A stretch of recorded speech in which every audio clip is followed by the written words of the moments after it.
Check it out now. Whoop, Funk's old brother.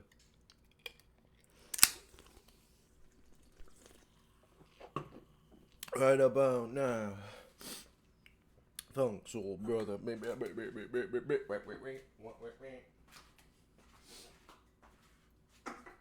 Digimon the movie. If we take our time, then we stick together. Every little thing will go our way. One thing I know, now and forever. Yeah, I think this is fine. And like the circus, we're hanging from the rings. Let's kick it out and show them all the things we can do. Let's kick it out together. Ain't that right, big man?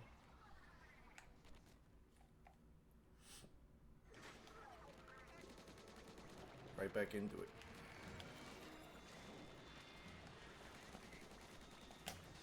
I wonder, do the tornadoes hitboxes start at full size even though it takes a while for their like outer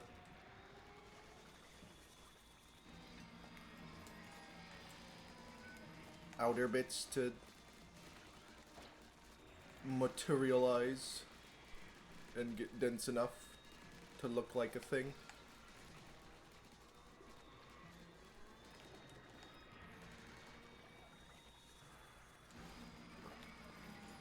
He's so salty. He's so gray.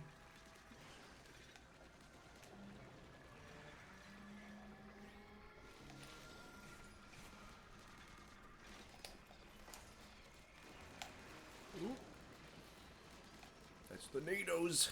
The NATOs are the ones I'm so bad with.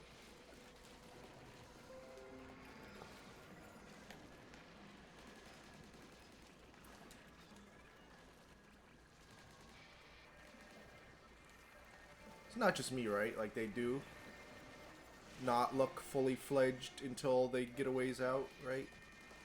Maybe that is just me.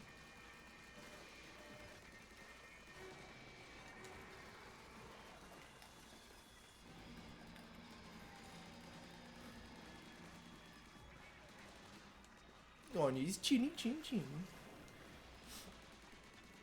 I wonder why it's on his chin. Maybe it's not his chin. Maybe he is right side up?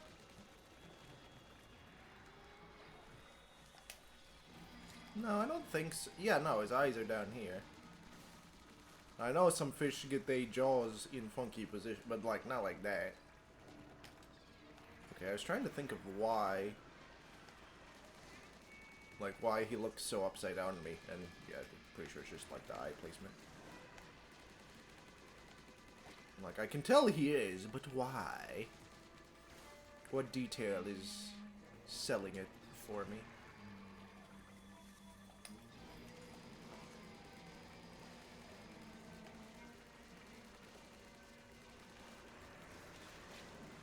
Oh, that's bad, that's bad, that's bad, that's bad. It seems like if you stay really close, he's more likely to stay put.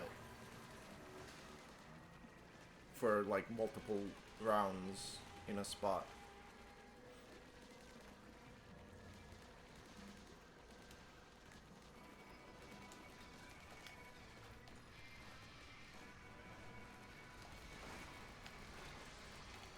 I'm glad he doesn't do anything too crazy while the farm segment is going on.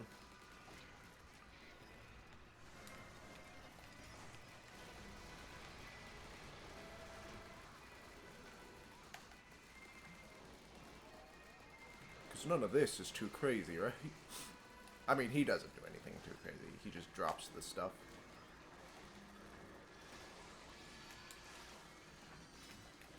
You know what?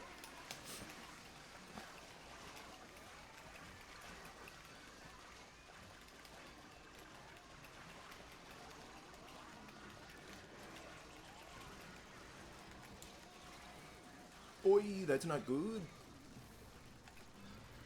Oh, I didn't see the car! That's bad. That's real bad.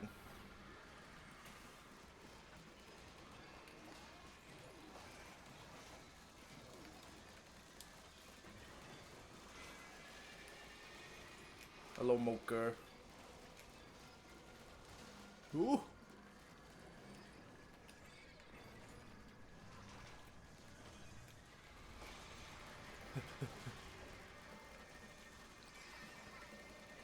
I want to kill this guy first before he despawns. Leave some eggs around.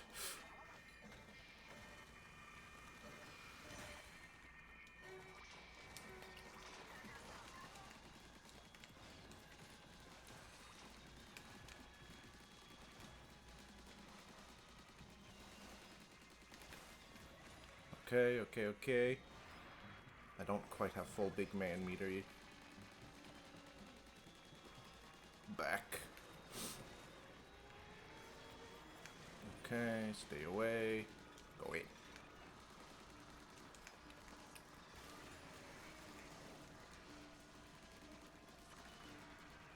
Tongs! I researched the tongs!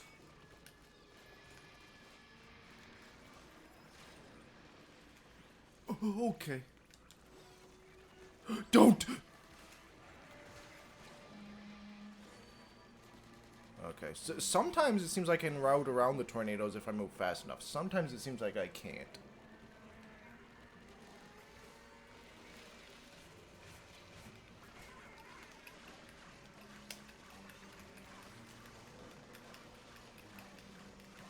Yeah, I feel like this isn't great damage.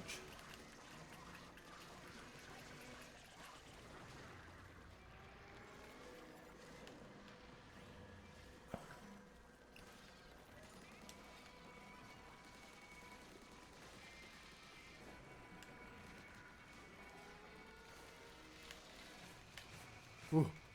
Okay. I did it a little too early, but that one's not too bad. Since they don't linger on the stage as much as the NATOs do.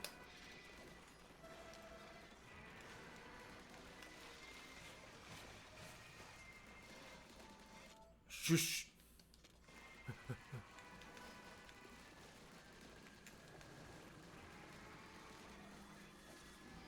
Okay, that's a good one. That's a great one. To get a good amount of damage up on. Then we go head back in.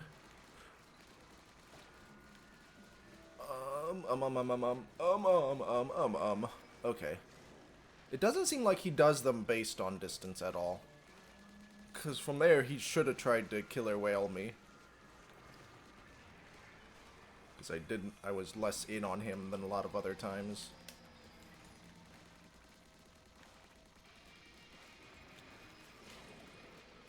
Oh, if it touches me even slightly.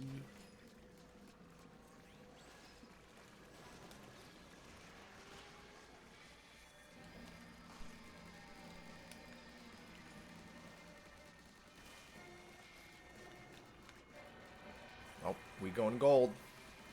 Golden armor, energize.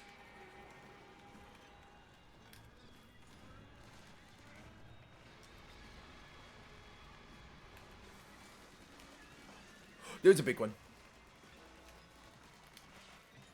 Oh, Big Maw's taking up a bunch of space is not gonna be good for me.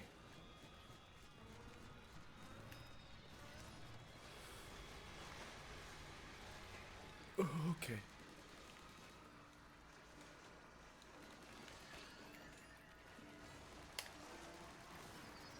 Oh, hello, eel, from inside the Maws. Dang, I didn't quite get that in there.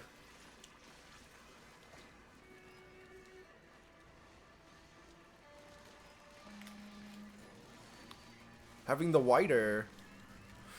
You know what?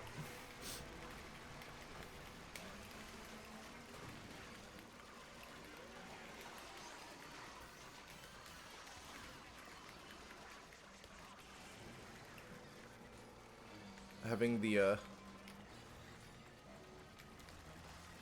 yeah, having the wider line marker.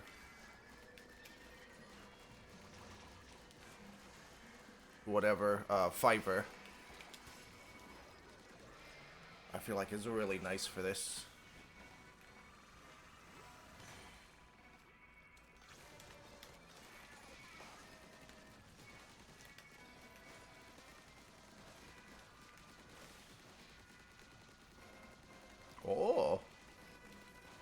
You just got like forks floating behind you, or are they attached to a string? I didn't see.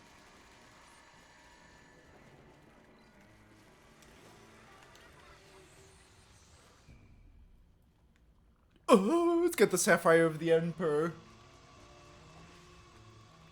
Water drop.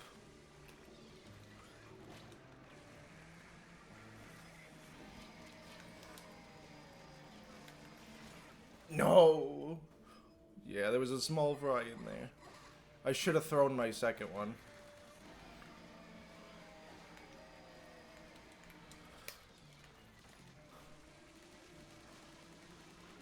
It's literally just the chum that make this a problem. Oh, I thought he was in the middle. I think I die here. Oh.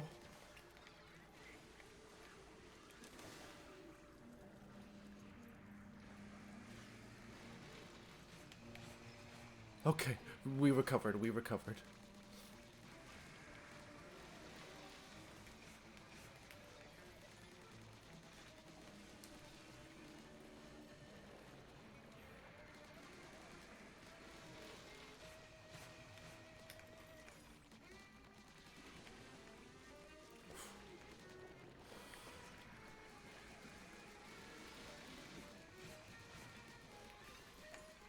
I think I need to save a pocket.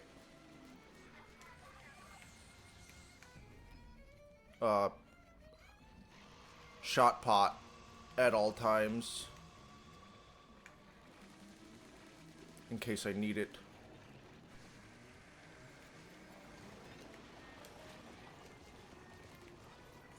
To deploy on chum.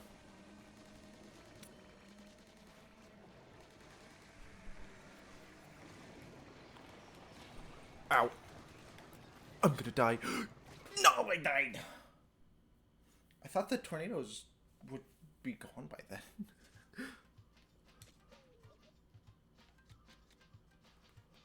Whew. I got the patterns down. I just need to execute better. Mostly with the chum and not even with the boss. Ugh. I do need to handle freaking tornadoes better. I need to stop getting hit by them so much. Should I try to roll through them? I feel like they move slow enough that I'd still get multi-hit by the outside if I try to roll in on them.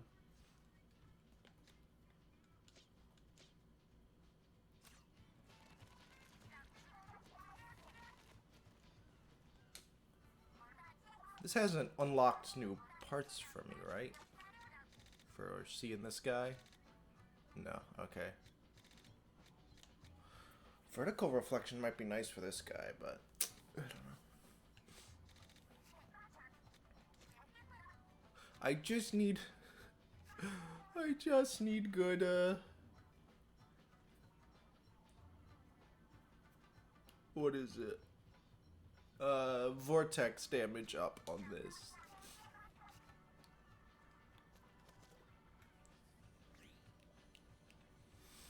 That's all.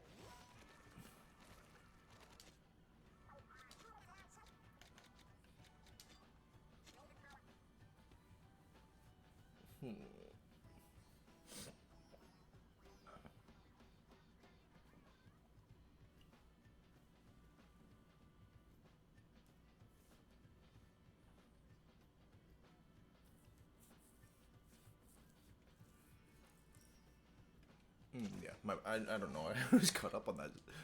I was trying to think of something, but I can't remember what it was.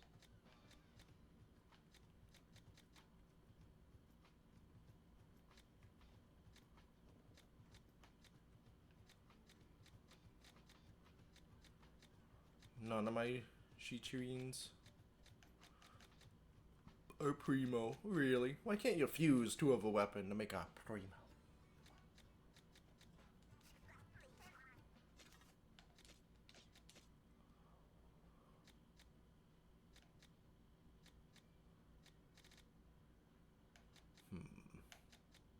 What else is there?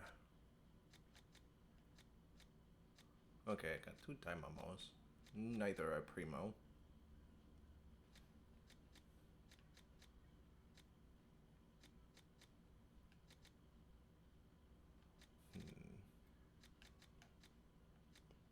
Is this one the one I newly got? A new Primo Wood? Yeah, I had Primo Royale, right? Or was it just a 5-star plastic? I don't know.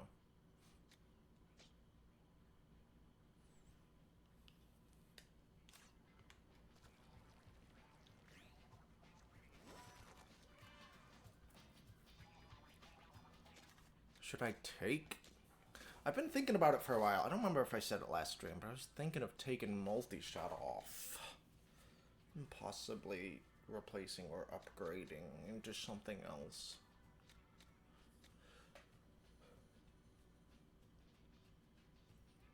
If multi-shot were less degrees off, I feel like it would be so much better.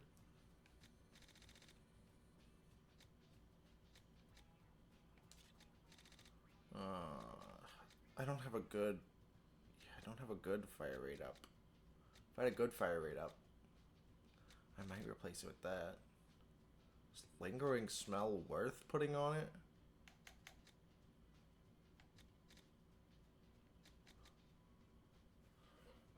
Maybe some duration up would be nice. I don't know. Oh, I still have 2 left. Is there anything I can do with 2 more? Explosive Finale matters a lot less than explosive placement, though.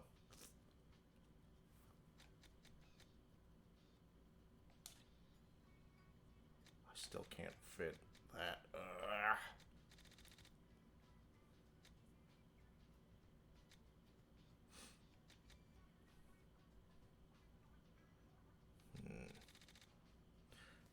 Because I feel like... Oh. Hello, hello, hello. Hello, Daddy, hello. I feel like duration's not that great for this fight because he moves to a different corner every time. How long ago is it? Okay, that was only like a minute ago. In the preview that I saw in OBS, the pink of your name made me think it was just like the gray of the welcome to the chat. Welcome to our club, welcome to our club. Welcome Squidward, welcome Squidward, welcome Squidward, welcome Squidward. Gonna study, but wanted to say hi to you. Hello, good study. Have good study, have studious study. Studious, the studious study. Welcome Squidward, yeah. I got that SpongeBob brain rot. It just lives in me ever since. It lives in you ever since I was a kid. If anything gets said that is a quote from a SpongeBob episode, even if it's normal words, my brain just plays the SpongeBob clip. Yeah, I don't think Double Trouble is worth, or Duration Up is worth it. Double Trouble's definitely worth it. Especially with explosive placement, this just becomes my bomb. La Bomba. Bombad Racing. Is there any part I can make for this? Hi, Shiver.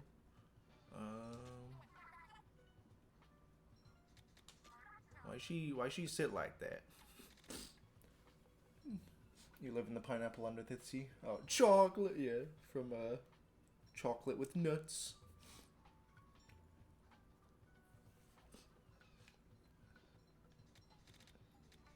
Ooh, maybe Sprinkler would be good? I don't think Sprinkler is normally good, but if I can just throw the shot pot inside of a big target, all the Sprinkler hits should hit it.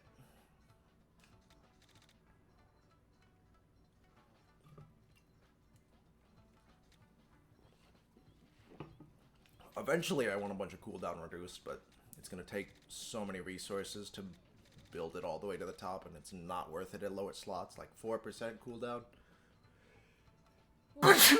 Reduction. Bazinga. Excuse me.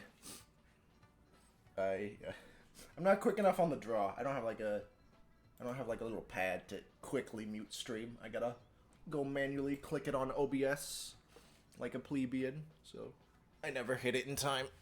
I'm also always worried that, like, while going to stream, while going to sneeze, if I try to click on it, Sneeze will move me and like maybe click end stream or something. Should I invest in this here? That would be really nice paired with Double Trouble. I wish I could see how much the final one, how many slots the final one takes.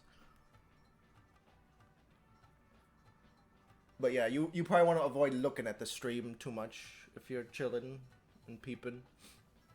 Because final boss stuff will be on the screen.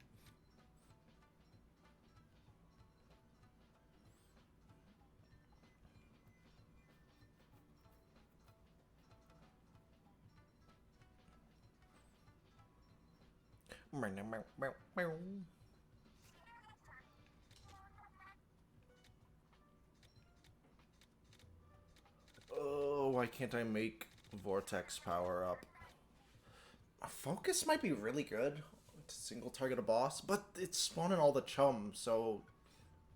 Wait, Focus plus lines up. That might be a very interesting combination. What's the thing my lines do when I touch them again? Is it Inquiry Fill or is it Heal? Inquiry Supply, okay. I feel like I don't really need that one, and I could sack that for something else. I'm not smart enough to play around to reel them in.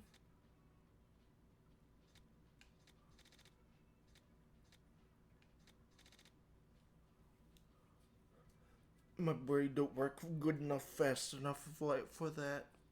Ow. Ew.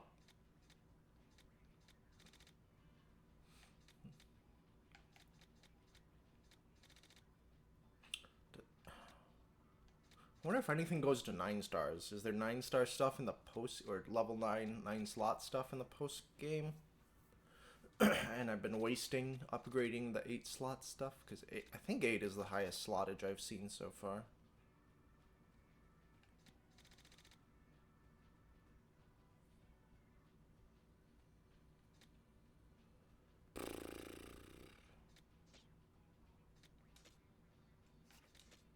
I took multi off this, right? Yeah.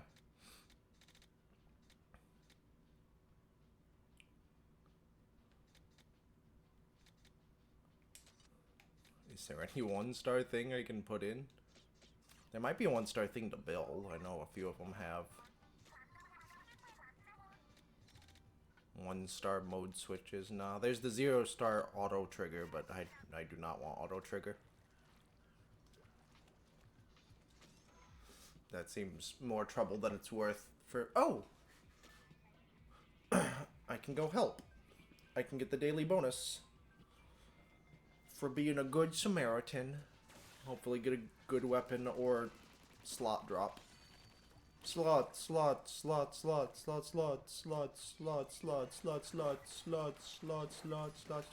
Everybody. Clops.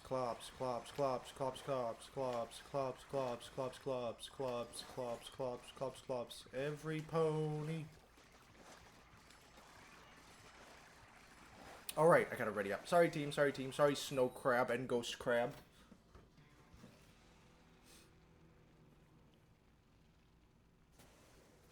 Oh, a sampler dungeon.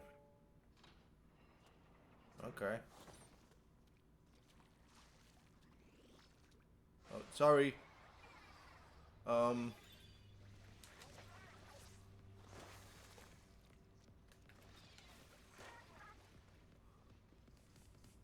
Get him.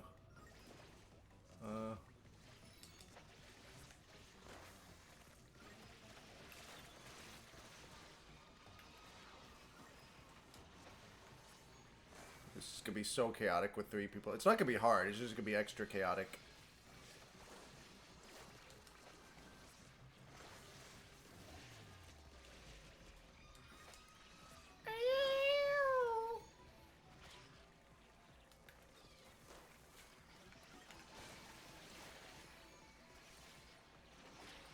Oh, hello.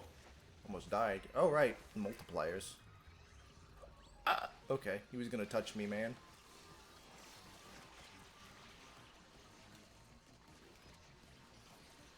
Right, I don't have double jump. I'm so used to having double jump. Where even is the balloon? Oh. And here comes the giant fist!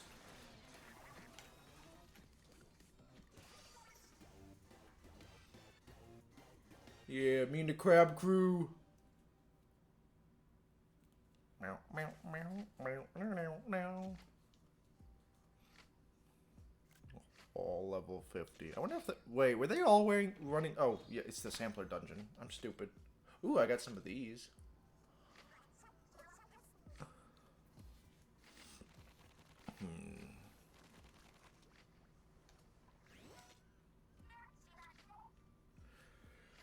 That does give me more leeway to play with upgrading stuff.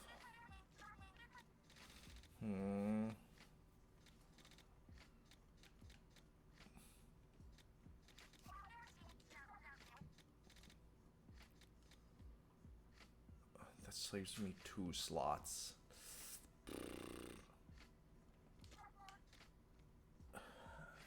I'm just gonna hope. I'm just gonna hope that there's not a higher level one. And 8 5-star as well.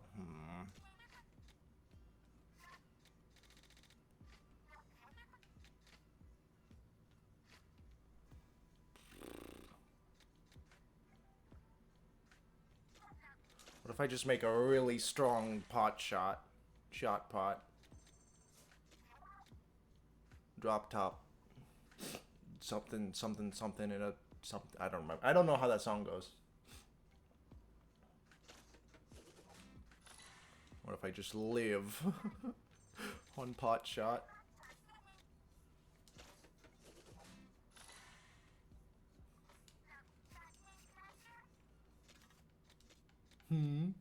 What then? Look how many slots I have free.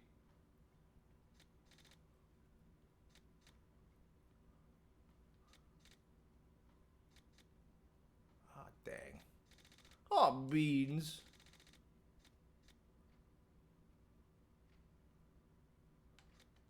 Does fire rate up even apply if you have blaster? Was I ever able to tell?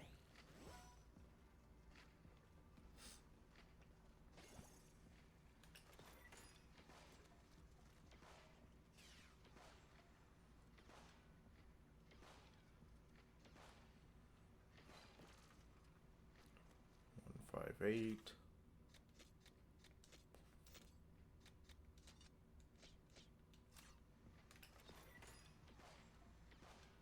Okay. Definitely.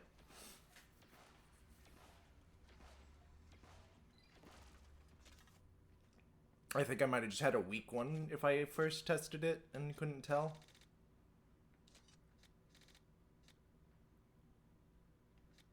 Oh, oops, did I take...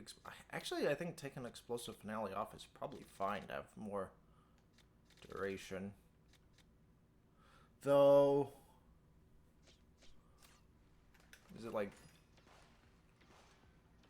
more than... Is it too much duration that it would actually be inconvenient to have it out that long in one place? Not, like, inconvenient. Not that it's worse than not having it, but, like... Is it such that... things would have been moved in time that I don't really need that and would rather have explosive placement. But I'm often decently, or explosive finale, but I'm often decently far away from it.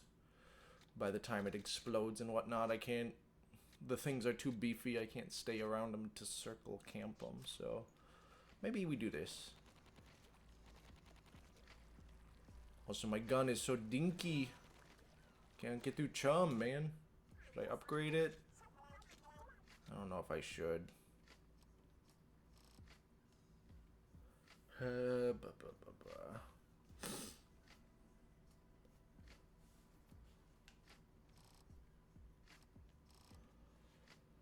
Mostly just needing to get through chum faster.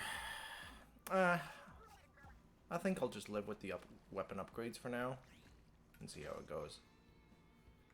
Alright, daily bonus.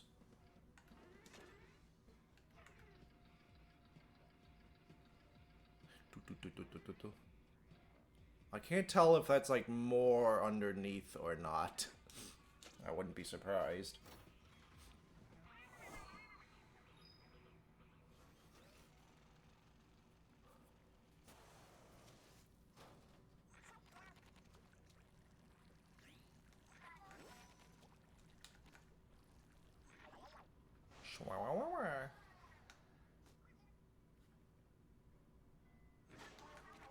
Hello. The goldfish.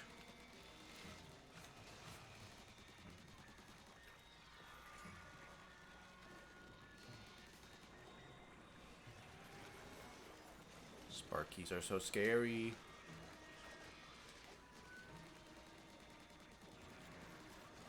Maybe I should just be more patient and like focus on thinning out Chum more often. Instead of just going for him constantly.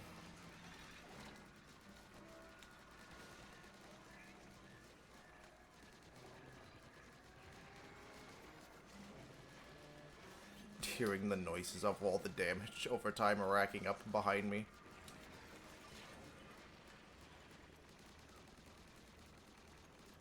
Don't have a small fry sneak up on me.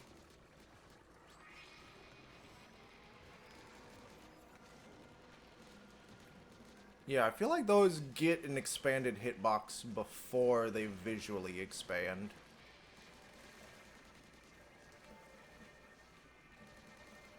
Freaking giving me some Amatsu flashbacks. Look, he's floating around. He's hanging out upside down like a storm serpent. He's throwing triple tornadoes. He's Amatsu. Look at him.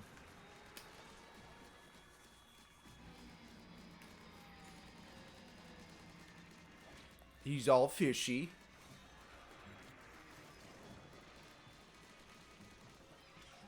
Thanks for the boost. Use the boost to get through. Uh-oh. Uh-oh. Please don't killer whale me. Thank you. You could have ended me there.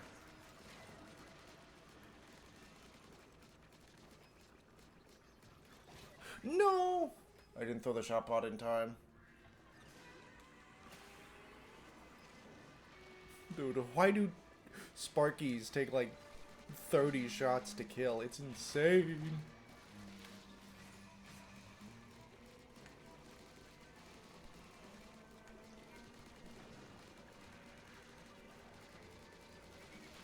Like the fish upgrade way faster than your power level does. I guess because your power level going up is highly dependent on RNG for good gadget drops. Whereas they just increase the stats of the fish.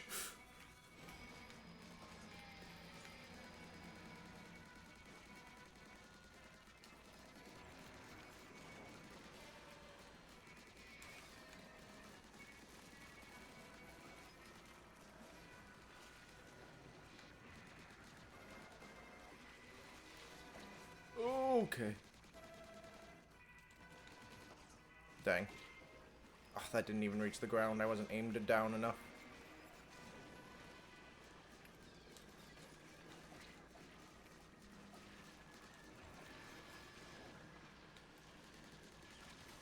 Ooh, nope, no.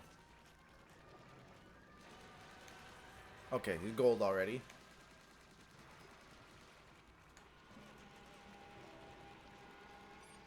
Why am I shooting him? What am I doing? He's clearly gold.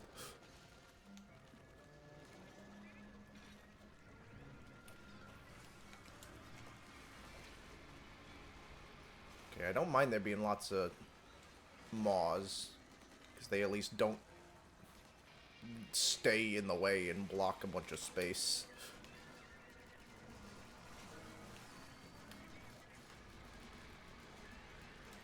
Can you hurry up and get paused? He was taking all those hits constantly.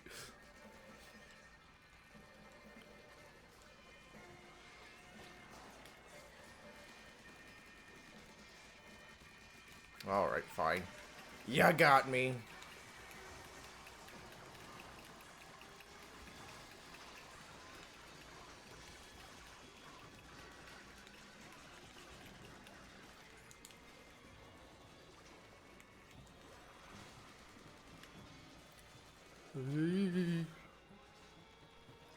Ooh.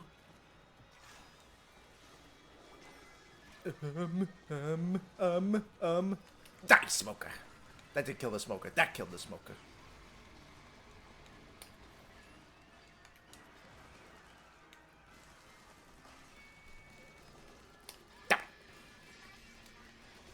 Get him. Oh, Gemerald. Gimme.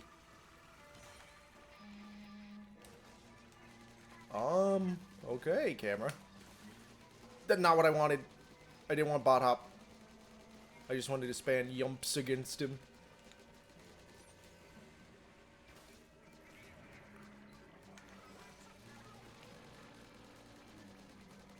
Why is he inside of his mouth, not a weak spot or something?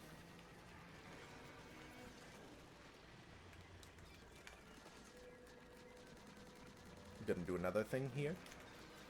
Another NATO. Actually, I'm not sure if it is the tornadoes visually expand at all, or their expanded part gets any more dense. I think it might literally just be like at certain parts in their rotation. They don't... There's like bigger gaps in the spiral where it's not as dense, so it doesn't look as much like there's a thing happening.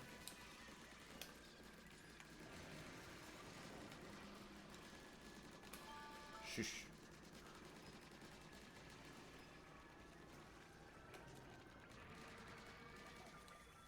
Oh, he can aim that at not you? I didn't even realize that. That might have gotten me hit by it at some points, actually. Okay.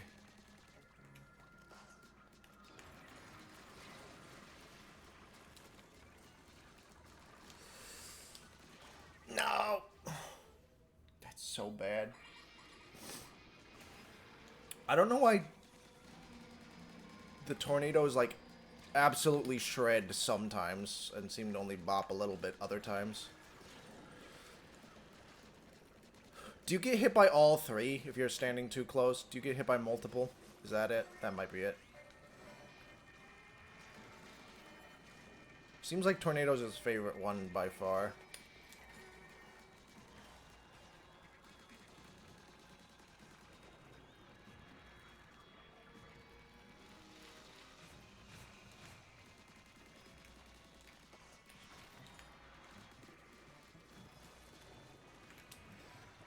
This could be NATO's. Oh. Nope. You get the hitboxes of the drills seem way more generous than the NATO's. It seems like scrape off some of the NATO hitbox and give a little bit to the drill.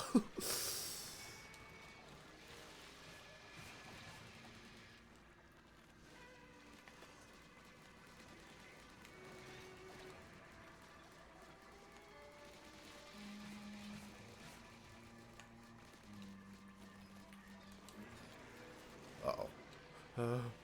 Get me out of that.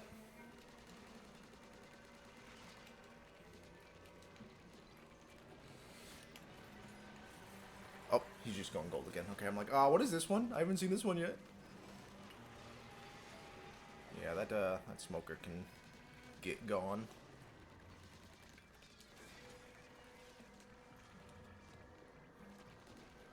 I kind of just want to kill a bunch of the bosses and let them pile in, and then go for...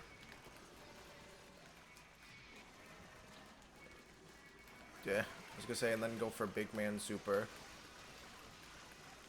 to kill what's left over, and then collect eggs.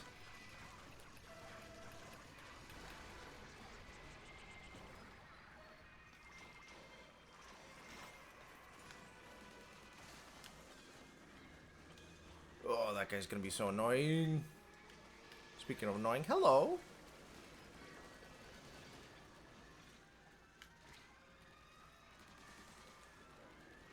Not you.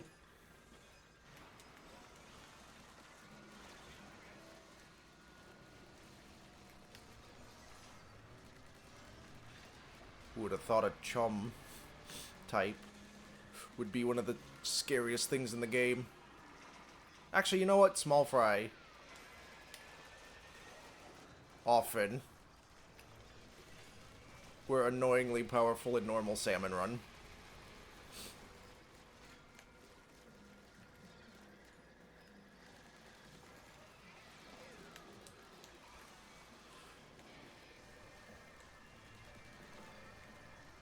I just can't let him tong me. If he tongs me.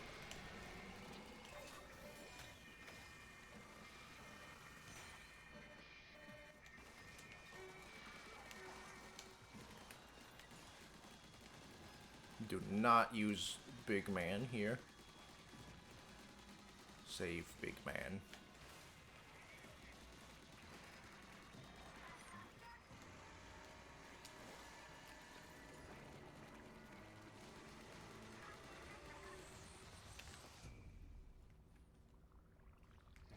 Bye-bye. That's such a good moment.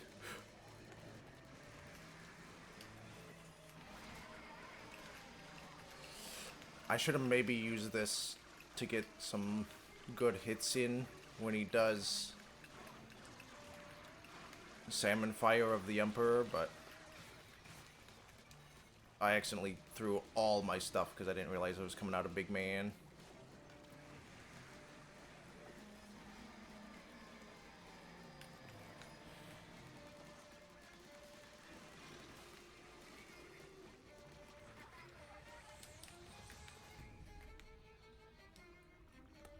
I wouldn't be surprised if that kills through armor. If that not only one hit breaks armor, but if it even just kills through it.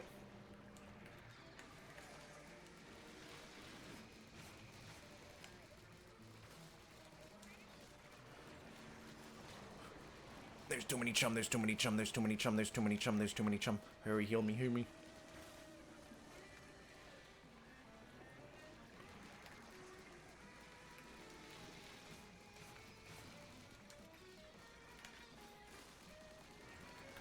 Just stay patient. Just stay patient.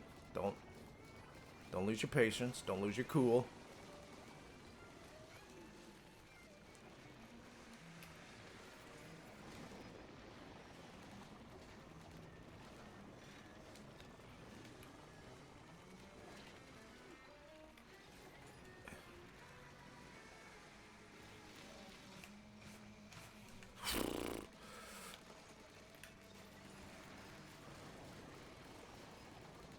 Okay, I just gotta think about it differently.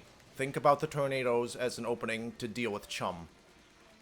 I'm surprised he's not doing another sapphire.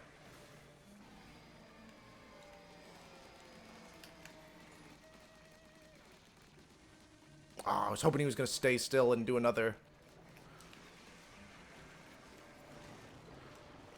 attack. Are the tornadoes bigger? I think they might be.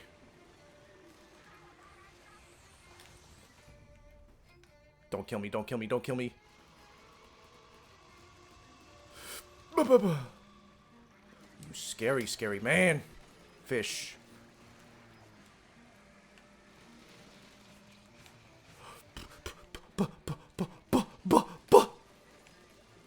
No, no, no. Yes, okay.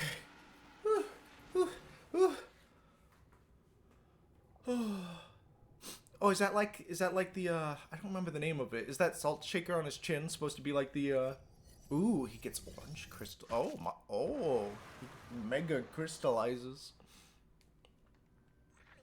Talk about a cure. You know, treasures were looting when it's well guarded. Suppose our treasure hunt ends here. But you don't know that. I mean, maybe I've been treasure with what we have. But yeah, was this on his chin supposed to be like, the, Egyptian pharaoh beard tie ornament thing? Oh, we're inside a spiral of salt. Huh. Like a hollow part of it.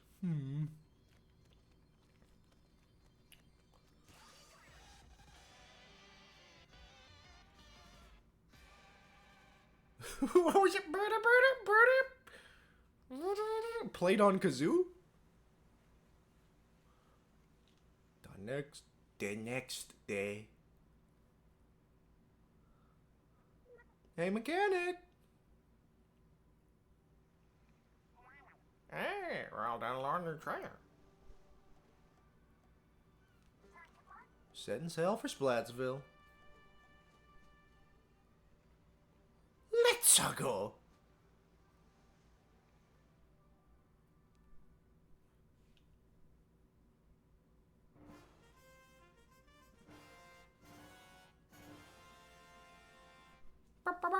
Fanfare.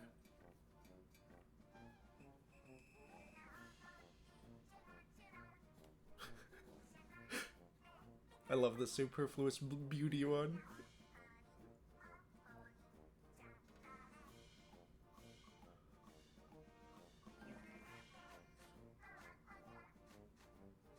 What genre with this guy? I love this guy.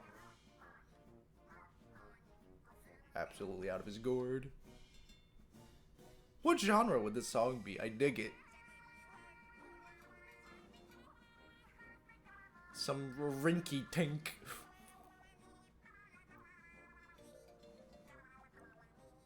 Bit of dinky music. Like, it's not quite a sea shanty. But what is it?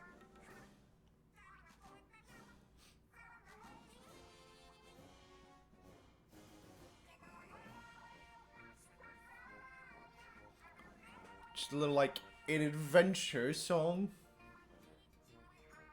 The song that plays during a montage of going over the rolling hills and through the forests and over the mountains.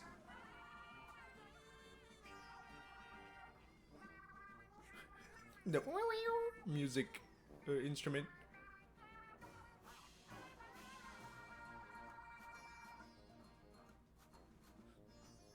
I like it, whatever it is.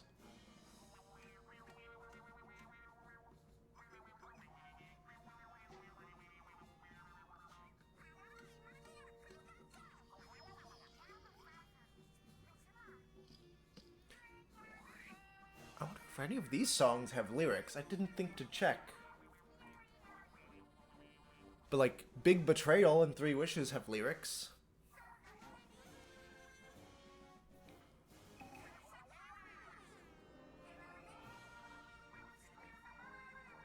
What's this song reminding me of?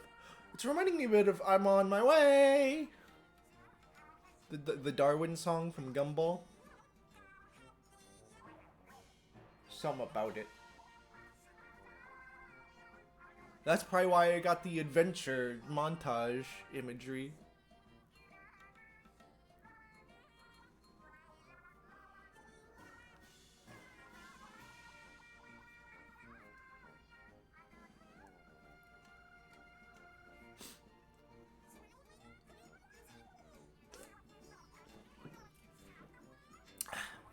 The legendary loot.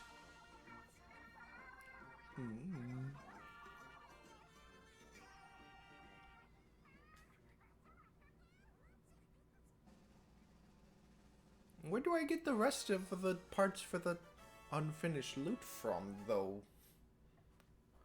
Thank you so much for playing my game. 3 exclamation marks. Ooh.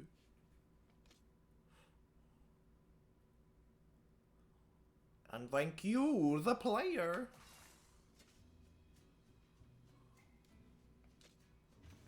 The treasure that was already shown. Legendary loot. What does this give? Endless search. Oh. Is this gonna let me search for the rest of the buried loot? Is it a dowsing mechanic?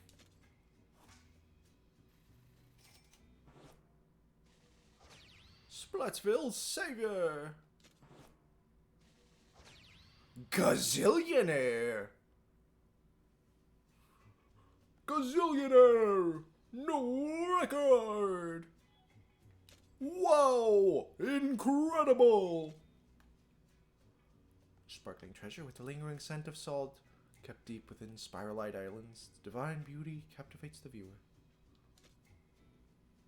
Undiscovered gadget parts. Oh! Undiscovered gadget parts are easier to find. Can be equipped additionally separate from other relic parts. Oh, so it just helps you grind for gadget parts you haven't got yet. Okay.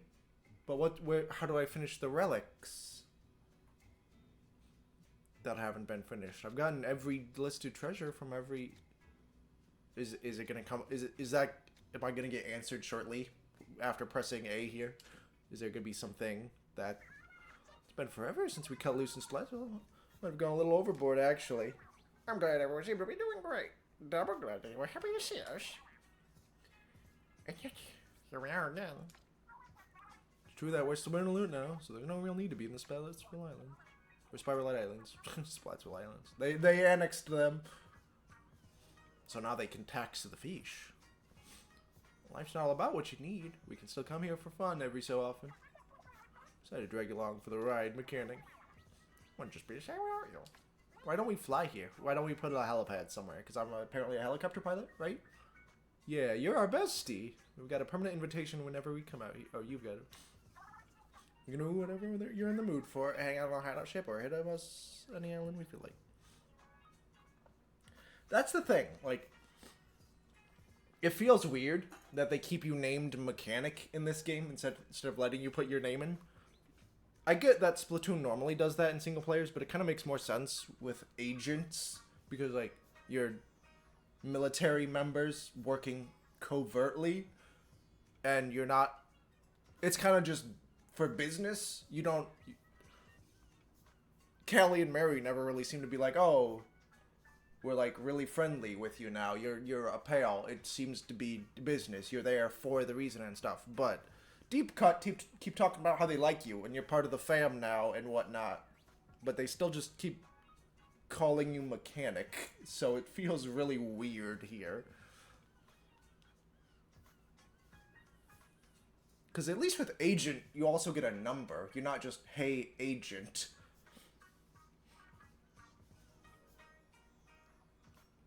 So it's like you individually... It's technically your title and you individually with agent and then the number descriptor identifying it. Just mechanic is literally just, hey, job. Hey, jobman. Hey, wage slave.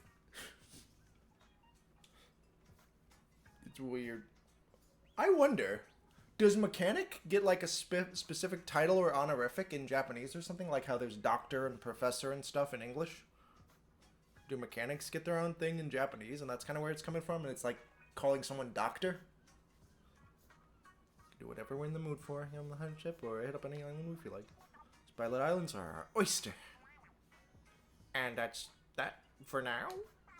Ooh, spicy. Night on ship, that's a wrap. Catch you later. Big man pulling his goggles down to pose for some reason.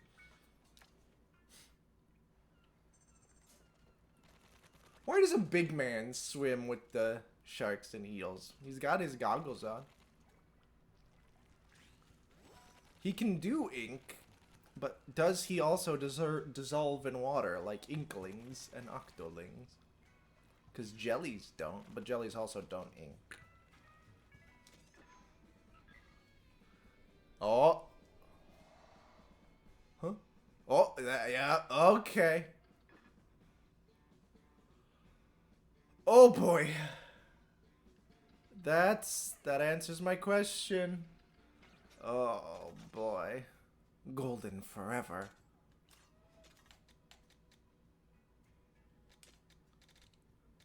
I feel like I got to, just at least for a bit.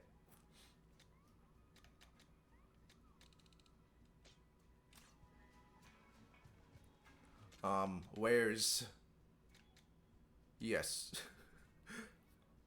Why would I not do this one? I didn't get any good parts out of that fight yet.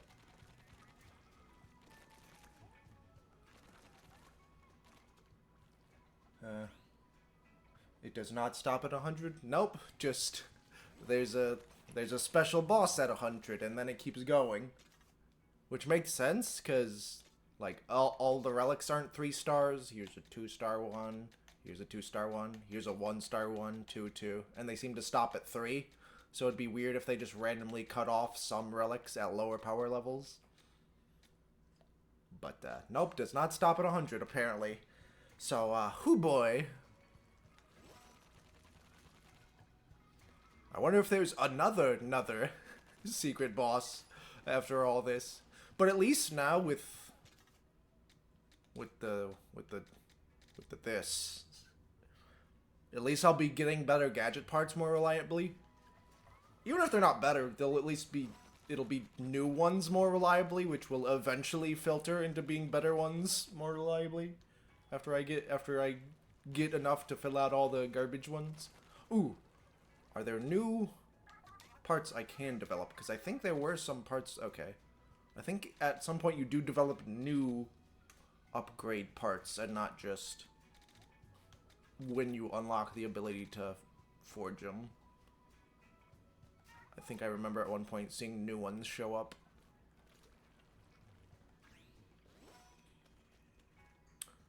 Gold outfit's nice, but like the tank covers so much of your... Okay. Not very shiny. Needs to be shinier. Oh.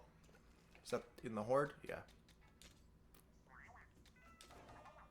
Oh! The final one you get is from... Oh, you're gonna remember this. Wooden power it's worth by 3 pounds.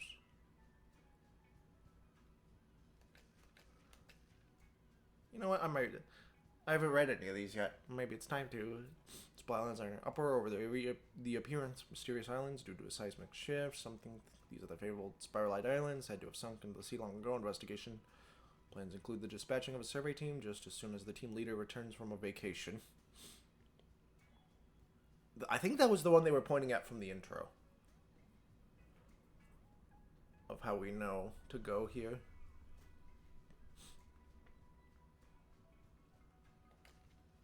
Oops. No. There we go. That guy. Splatoon plunges into debt, surpassing 60 billion gold. The festival and massive donations briefly boosted the economy, but it is once again in trouble. I am once again asking you to play Splatoon to kill fish. Excitement over the surplus may have prematurely loosened purse strings. Yeah, I think that one was in the intro as well. Ooh, helicopter.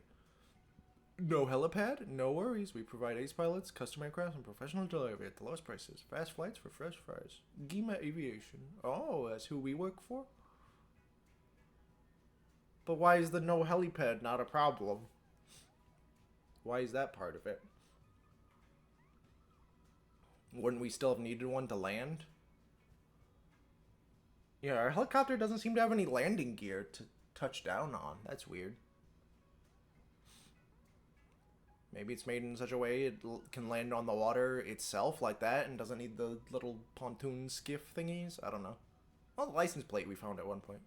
We had a plate that was attached to the bot's cockpit. Words are inscribed on it. Most of the letters have worn off. However, a few interesting bits are visible, including singing is the key, opens the way in gold. Okay, that's one of the ones from the story cutscenes. Fashion savvy young people are repurposing turf war gear and making it part of their own unique street styles. The king seems to be more gear, more respect. Oh, I guess the funny helmet and wearing 8 different jackets. Oh, that looks so bad. That many jackets. The one on the left, I don't get what about any of that is like turf war gear specifically. That looks like it could just be fashion. Like the hat clashes with the rest of the stuff a bit, but other than that, the one on the left doesn't look specifically turf war or gear-y.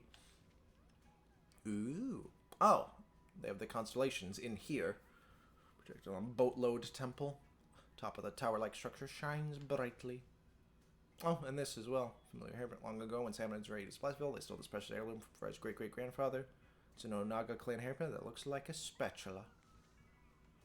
A map found in the Manta family's basement shows the location of the Spiralite Islands. The notes accompanying it are more than 100 years old. Apparently, the sender never returned from their journey to the islands, and their current whereabouts are unknown. Yeah, are they ever gonna touch on why Deep Cut has so much ties to the island, and why the bot has their family songs and stuff, and why there's some family heirlooms on the island, and who the mysterious engineer was?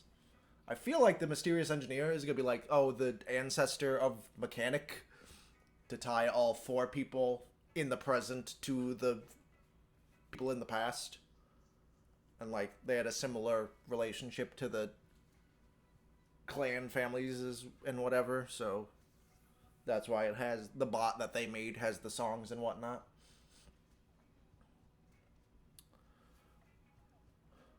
Oh, yeah, that top part of the map. That's the little... I recognize that inlet and that little peninsula. I don't remember which side which are on, but... Splatsville and... freaking Inkopolis are around there somewhere. Up on the mainland. I think Splatsville is on the left, and Inkopolis is on the right of the peninsula, and the Hammerhead Bridge connects them. But Hammerhead Bridge clearly isn't on the map yet, because it's an ancient map. Glad I have brain space dedicated to that one shot of a map for Splatoon lore. The shark. Yeah, it's just a shark. There's no eels in that picture. But it was found in the Manta family basement. I don't see the Hohojiro crest anywhere either. Or the Manta crest, to be fair.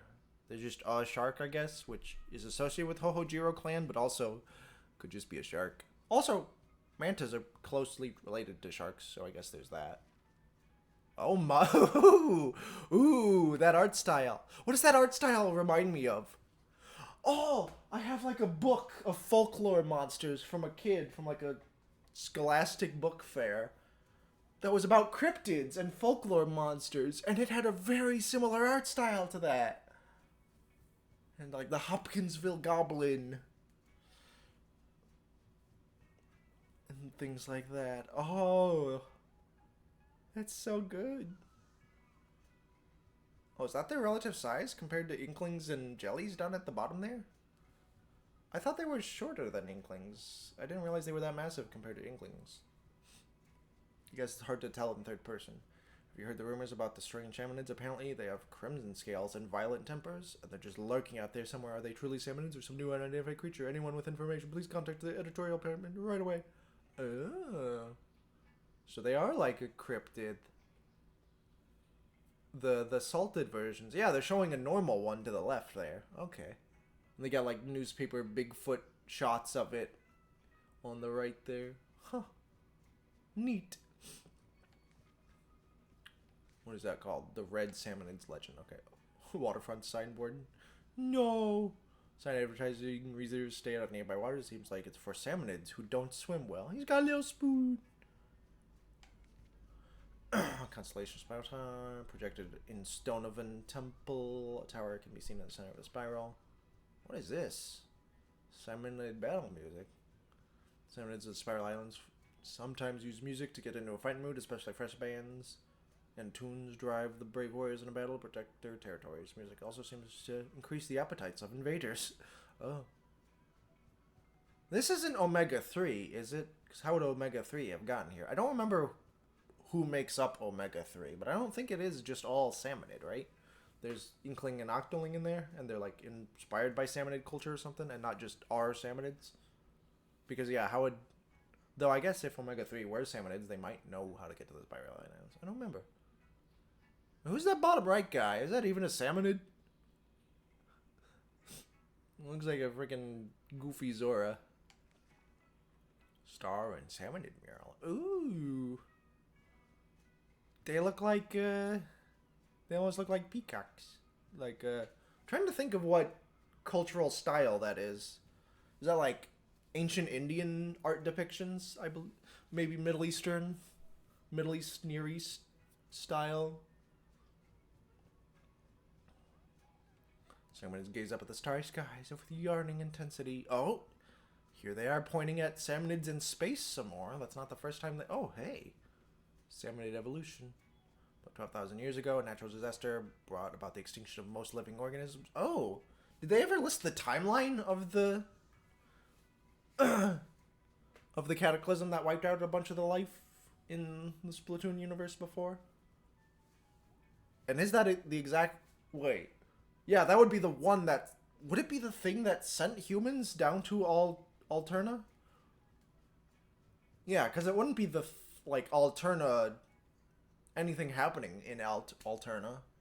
But wasn't it just rising sea levels? Would that be big enough to be abrupt enough to count as a single event? Huh.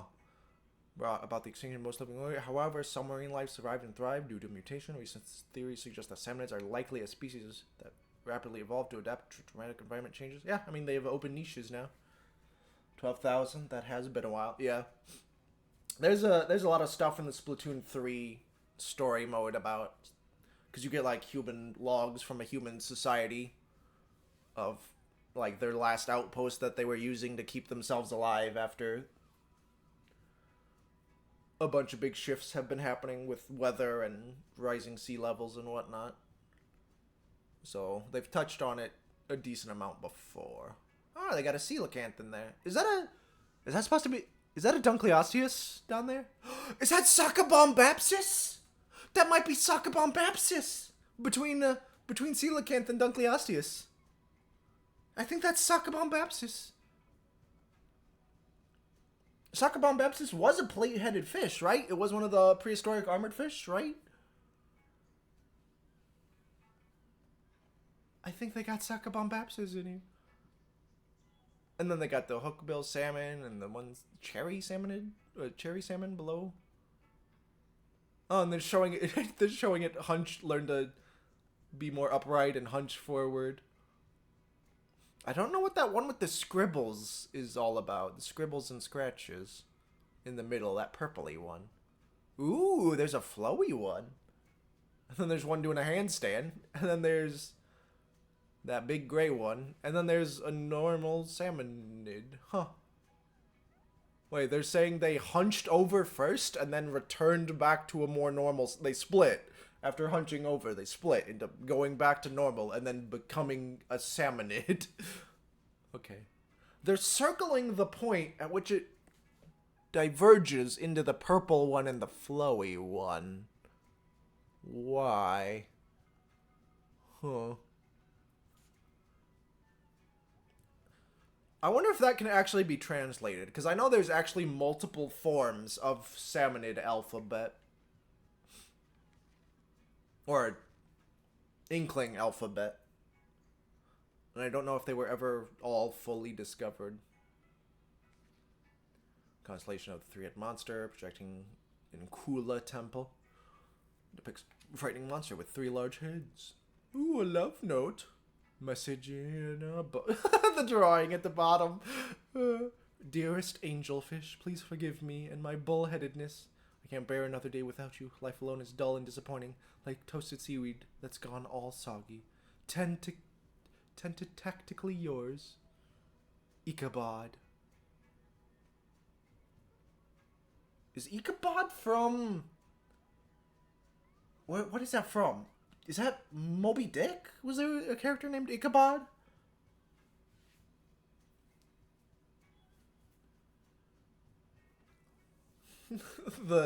Here's a love letter, really elegantly written, and then that picture down at the bottom. Message about to... Oh, angelfish. Though I know not where you are, I believe with all my heart that the sea will carry my love back to you. Just out of curiosity, though, did you change your number? Yours with an ocean-deep love. Ichabod. Okay, I was gonna say, is this the guy who got stranded on the island? But no.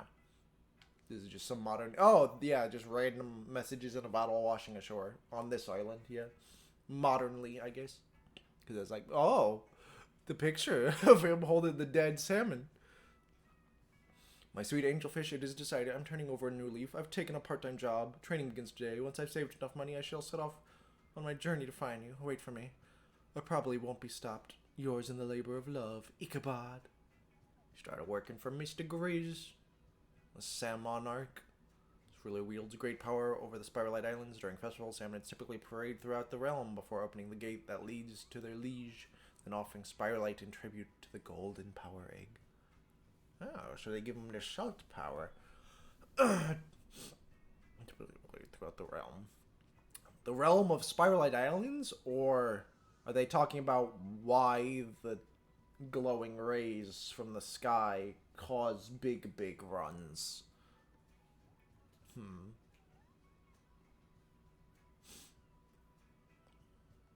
They mentioned Spiralite Islands first before, and then say the realm. So I think it's just Spiralite Islands.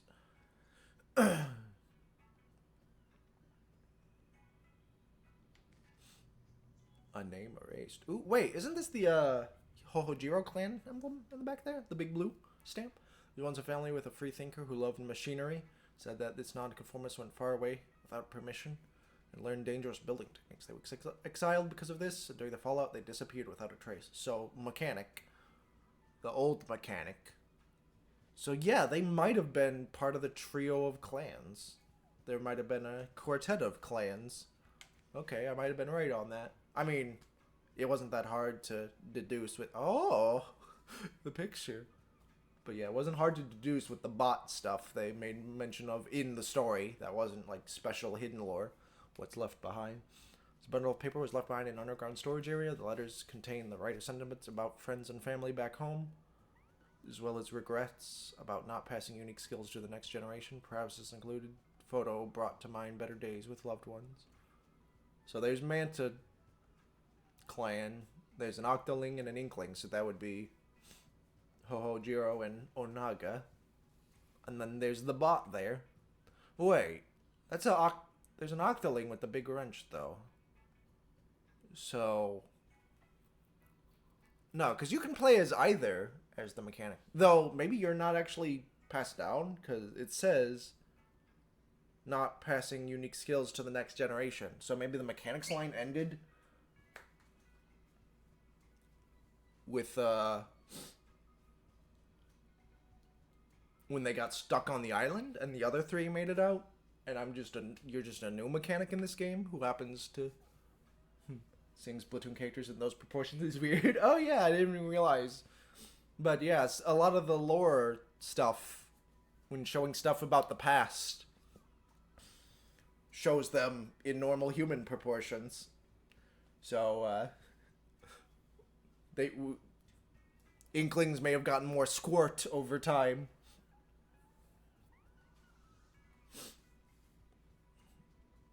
And Octolings and stuff. Mantas haven't changed, though. It also may just be a part of aging. I don't know. I don't know how old the oldest Inkling / Octoling we see in the game is. Because Captain Cuttlefish is all old and cartoony rickety. But I think there's pictures of Captain Cuttlefish with normal human proportions. So, maybe at some point during the midlife, like maybe 30s to 50s or whatever, they're in normal human proportions, and then go back to cartoon rickety old man, or maybe it's just in the past. I don't know. But yeah, this shouldn't have been... Yeah, it was great-great-grandfather. So that's not too many generations removed, so I don't know. Maybe it's literally just a gag that they like to do. Long, long ago, following rumors about the presence of delicious salt, a school of Samnids journeyed to a spiral-shaped cluster of islands. It is said that they became obsessed with the salt and forgot where they came from. So they weren't from here. They came here. Salty Islands. Just some hieroglyph tab. It shows the 7 rings in the sky at the top. I can't tell everything that's going on in that upper portion to the right and left of it. Is that just like the Spiralite Islands? In the middle might be the temple that at the center of the Spiralite Islands. And then there's just some big salmonid. There's a Drizzler. There's a Quahog, probably. There's a Smoker, Salivator, Moz. Who's a really big tubby one? Is that a big shot? And the other one is a Quahog? One of them might be a steelhead without the armor, because these are before. None of these have their gear on yet. I can't tell if there's a thing in the bottom right as well. The thing in the bottom right, under the salivator, almost looks like the train, the World 2 boss. Down at the bottom, there's Spiralite, there's Egg, there's just a bunch of salmonid that don't seem to be specific. I don't know what the shrimpy things between the Spiralite and the Egg are. Oh, wait, it shows chum coming out of one of the lids. So after they got established here, I guess? But yeah, it shows them being attracted to the big gold salt grinder. So those were salt grinders, I guess. Makes sense with all the salt imagery. But the wings, the little wings on them, threw me off a bit. Islands, salmon gathering grounds. Followed the salmonids that attacked the city and saw them withdraw to the sea. I trailed them as they arrived at some islands that appeared to be their home turf. If they noticed me, I'll be in a world of trouble, but surely I'll be fine if I do some light investigation, right? Anyways, never heard from again. How did you track them through the sea? Because they can, like, walk on the ocean floor. Did you have a snubmarine? Spiralite, interesting Spiralite crystals. We'll call the crystals found on the island Spiralite. Seems like they possess unique, unusual properties. There is no doubt much to be learned from researching these crystals. All findings shall be properly cataloged. Boss salmonids who claim this area as their territory seem to carry massive power eggs with them at all times. Perhaps it is some sort of badge of honor, an indicator of their strength. They already have all their garbage in this by this drawing. Large leaded box. Got to talk about the treasure chest. Salmonid of a small stature was haphazardly tossing discarded items into chests. Could it have been tidying up? Gotta have lore about why there's things in treasure chests. Why you can get loot. And random drops when you repeat stages. Ooh, that fork. Look at them forks. They're dancing. They're dancing.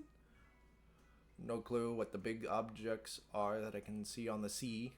Are they older relics? Did salmonids build them long ago? What do they resemble? I feel like they're made of materials I've seen before. I wonder. Watermelon stabbed through a bunch of spoons. Forks. Little ice crusher. Well, giant ice crusher. But yeah, did they build them? I guess it would make sense, because things like that are found around everywhere where salmon end up in Salmon Run as well.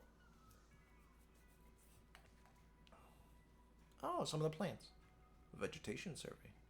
Plant life here has undergone unique evolution. This is likely due to spilite that has dissolved into the salt water. Some species that were originally seaweed seem to have adapted to live on land. But isn't that leftmost one not a plant, but an animal? Actually, yeah, and that one 2B one as well. Aren't those like sponges? Well, the 2B one, I believe, is some sort of sponge. The one on the left might be some sort of worm? Or sponge, I don't remember. Or maybe, I don't know. Swirling air currents. Under certain conditions, spiralite particles form into spiraling fields. The winds circling here and there are surely a result of that. But how do the fields lose consistency when they come into contact with high-density ink? Huh? Spiralite particles form into spiraling fields. The winds circling here and there are surely a result of that. But how did the fields lose consistency? They come into contact with high-density ink. What is this? What is this in reference to? There's not like a, because I'm thinking the air currents. Oh, is that why you? Is it trying to explain why you drop from the salt float, from the light salt mechanic while in squid form, because you're more compact and more ink based in that form than in kid form. You're higher density and more inky. Is that what it is? I don't know what else it would be.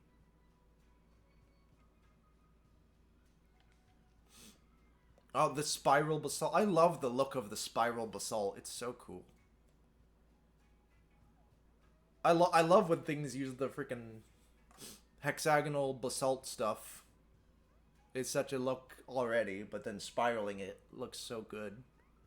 Lava mixed with spiralite appears to twist and harden. Some of the smallish formations appear to have begun a hardening process only recently. Gas infused with spiralite spews from them.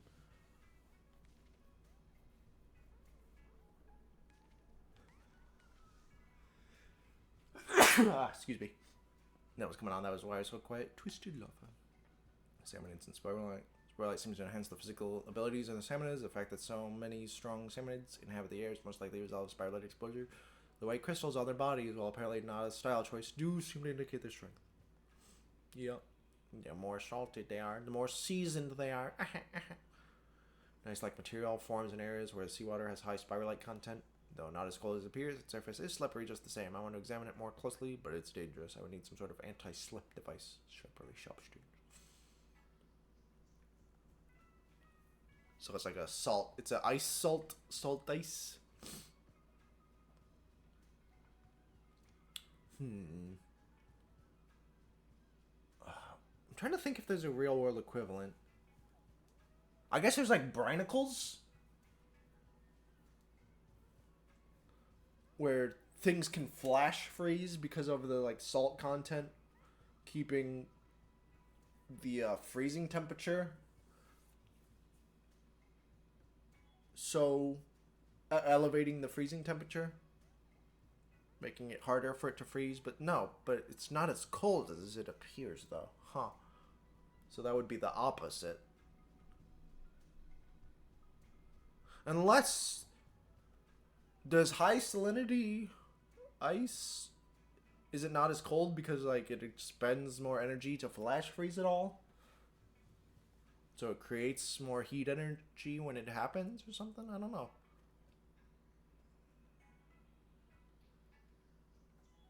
I don't know what exactly. Ancient Samoanid civilization. Oh, this old one. This one's a very early game. Ancient Samoanid civilization prevents its technology once flush here. I should head back to the city soon, but I want to investigate this further, and I need to send out a map detailing the islands to let others know they exist. I don't think I realized the first time I looked at it that the one on the bottom is looking up. I think I thought it had its eyes closed at first, but it looking up. Scourge of the fog. Perhaps you skyward, spew out white gas. The area around them is quite foggy. Supposing ancient Samanids made them, their technological prowess was astonishing. Oh, is the fog not like? I thought it was gonna be salt, aerosolized salt, but I guess not. The way of salting. This wall mural appears to depict some sort of recipe. Add power eggs and a pinch of salt to a resealable bag. Massage well, allow to rest, transfer to a new container. Would this really work?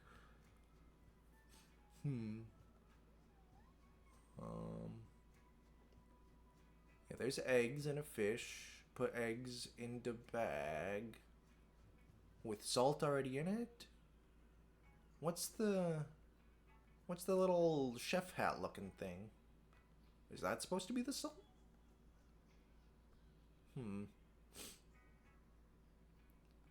They're in the bag.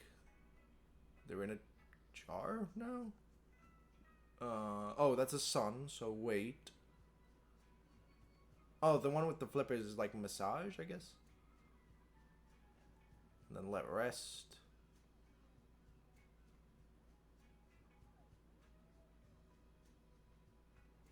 It looks like they're transferring to the jar before, huh?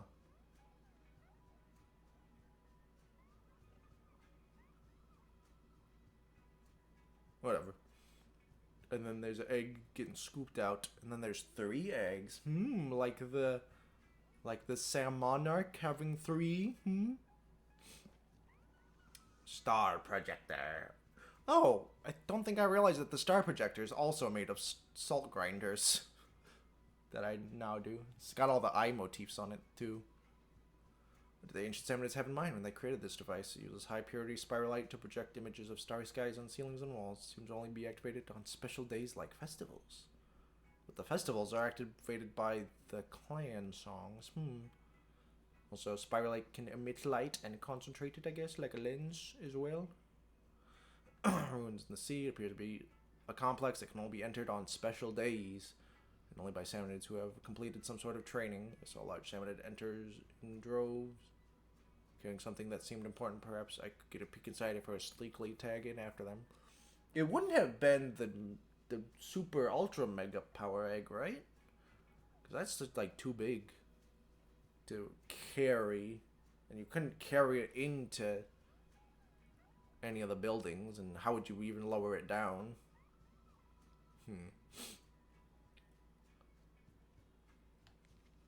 Maybe the egg grew over time before hatching?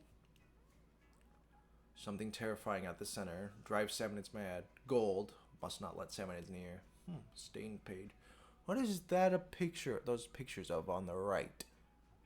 Some sort of machinery, right? Some sort of valve or hatch? I don't think it's the top of the bot. I don't know what it is, though.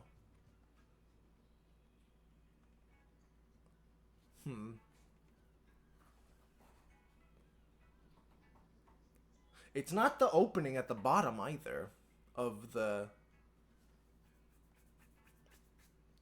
tunnel into the sea. I don't know what that is referencing. Oh.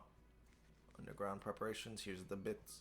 Been months since I fled from the Samanids and hid underground. I attempted to escape the islands, but a strange fog thwarted my efforts. With the fog around, I must do what I can to prepare for the days ahead. So he had a portable grill with him. The old mechanic. And he made the tanks out of them. And gadgets and stuff. Okay.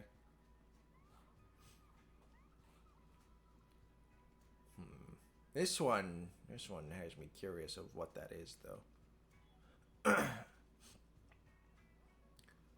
Test notes for gadgets. Successfully powered a gadget using stored energy and spiralite. Yep, there we go. Energy efficiency is still an issue, but works reasonably well. Went outside for the first time in a while today. Sea level had risen faster than I had thought it would.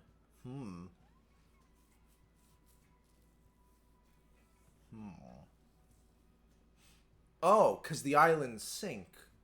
Right. Does my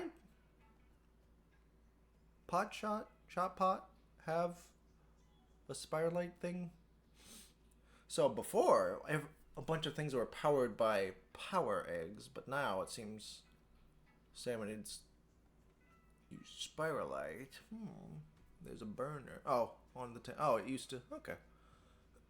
Oh, maybe the valve was from here was for like tanks or something?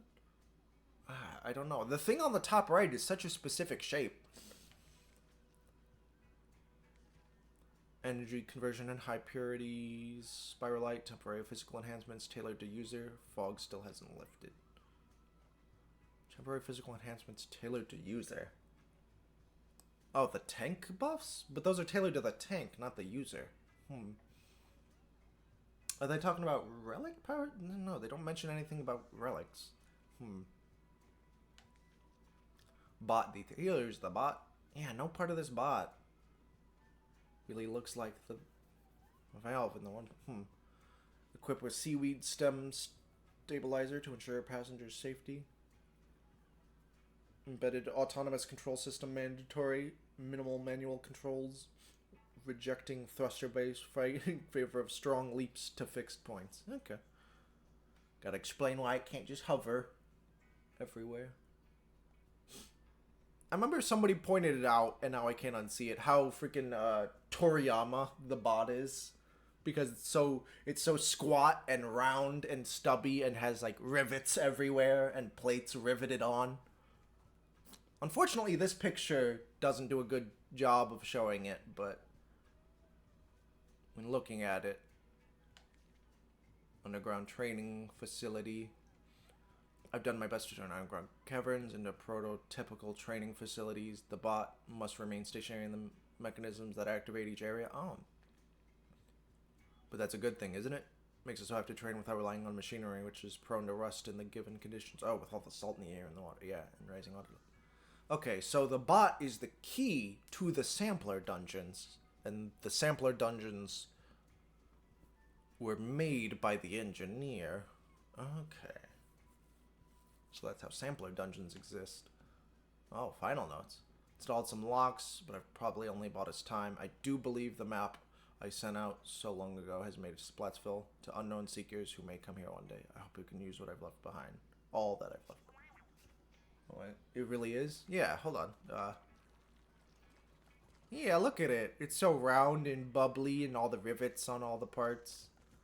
At the bottom of the ankles and around the shoulder joints and around the top rim. And squat little legs. More rivets, bunch of handles and vents and rivets and gears. Use a spigot. Handle, valve, big bubble window. Rivet, joint. Yeah, it's very Toriyama. It's cute. I didn't realize until I heard someone else point it out either. I was like, that is so correct, man. It's neat. I like it. It's good. It's cute. It's a cute little bot. Bunch of caps on different parts. It's good. Can't see the underside though, unfortunately. Can't get a good look at that. But yeah, little Toriyama bubble bot.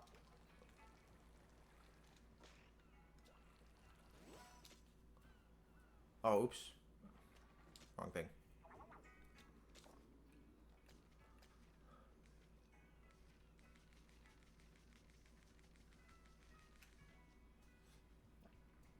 Some locks. It shows the... Huh. It shows the star projectors with the clans. Are the star projectors the locks? The instructions were in the bot. The song opens the way to the gold. Yeah.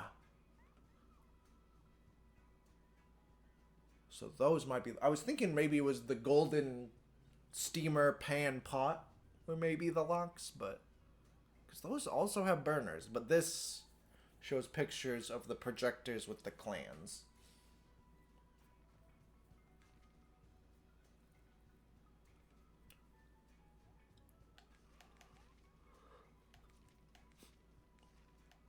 But what is this still? This was probably somewhere in game. There's probably an image of something with this, but I cannot remember where it may have been. Was that the lid to originally going down into the sea before you get to the bottomless buffet? Everything is blurred out in the center, unfortunately. There's a little bit at the bottom, but I can't make out what any of that at the bottom is without the context.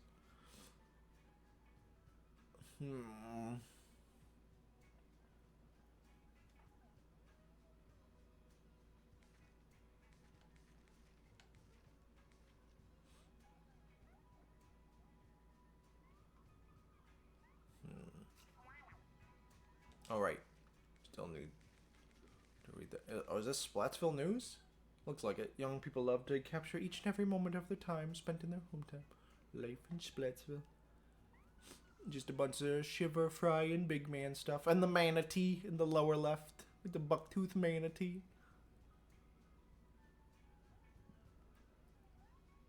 And I think that's a dolphin in the upper left. Can't tell. They got a funny lippy fish in the upper right picture. In the upper right of the picture on the upper left.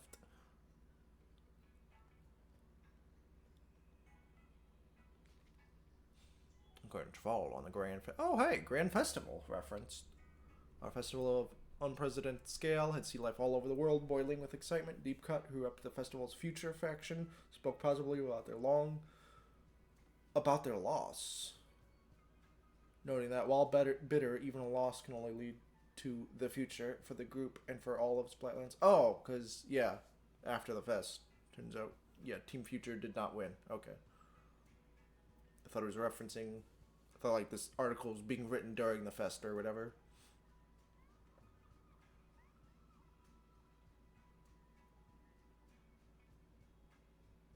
Okay. Pearl and Fry going at it.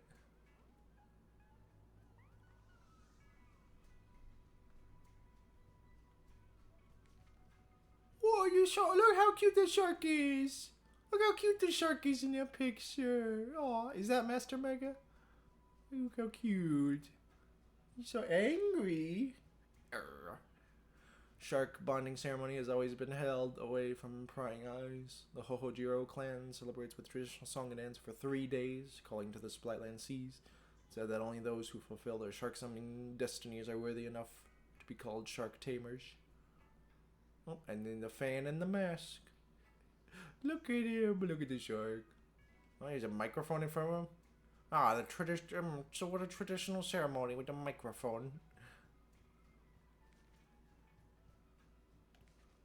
Oh, he's got a picture of Fry when she was younger, before she could fully go kid form. Look how cute! Look how cute she is. She looks so dinky and doofy. She looks like a little Digimon. Look at her. The main branch of the Anarcha clan is said to have perfected the training of Moray eels. Their young leader is unrivaled in the skill, able to control 9 yellow eels at the same time. Even at a young age, the mischievous Moray tamer was known to fill her neighborhood with surprise and laughter. And there's a group photo of the eels, the one on the bottom right, going, ah! Oh, Frey's so cute when she was younger. Look at her.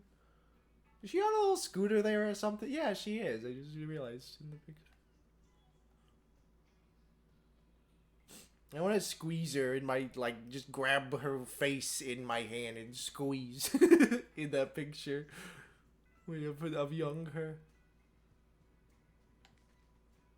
Ooh, look at him. Manta Clan style setter. Current lead of the Manta Clan. Head of the Manta Clan had assumed control at a young age of 16 with the support of his predecessor. Completing his inaugural performance, he offered a humble "Hey!" Now breathing new life into old traditions with projects such as popular manga collaborations. Oh, it's manga. Look at the big jacket. I guess it's a robe on him in the upper left. So dapper in the bottom. Is that him in the manga on the right? Yeah, wait, does it show their mask in this one? Yeah, nothing with their mask or their clan symbol, really. Huh. It has him with his mask in the clan. So these two have mask and clan symbol. This one has neither. Fry don't care. Makes sense that, like, Fry wouldn't care too much about, like, the history of her clan. Like, she eel tames because it's fun and she likes it probably, and not because, oh, the history and tradition of it. She didn't enjoy it, she probably wouldn't do it. Oh, look how fancy. She ever do look good in a suit, though, I gotta say. Hey, Robin, get in here. You'll love this. Shiver in a suit and a mask, a half mask. A new face, choose the scenery. Terrifying sea creature dwells under the Operina house. Sing, my lovely singing angel, song alone keeps us afloat. I am undone, unshelled by my love's buckle cone. Freaking buckle cone. Or is it pronounced buccal? Oh, no, it's like the Latin referring to lips. What thing has a buckle cone? Is that like snails? I'm trying to remember. No. What has a buckle cone? Oh, it's Operana House. Not Operina. My bad. I read it wrong. Because it's piranha, but opera. Oh, so it's Phantom of the Opera. I'm stupid.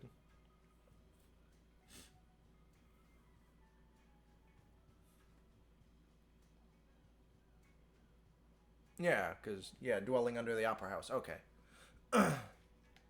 Who's the jelly in the back? Oh, can't make out really anything. Oh, look how... Yeah. There's something about the art style that makes her look really bad in this, I feel. Especially that bottom picture. There's something about it I don't like.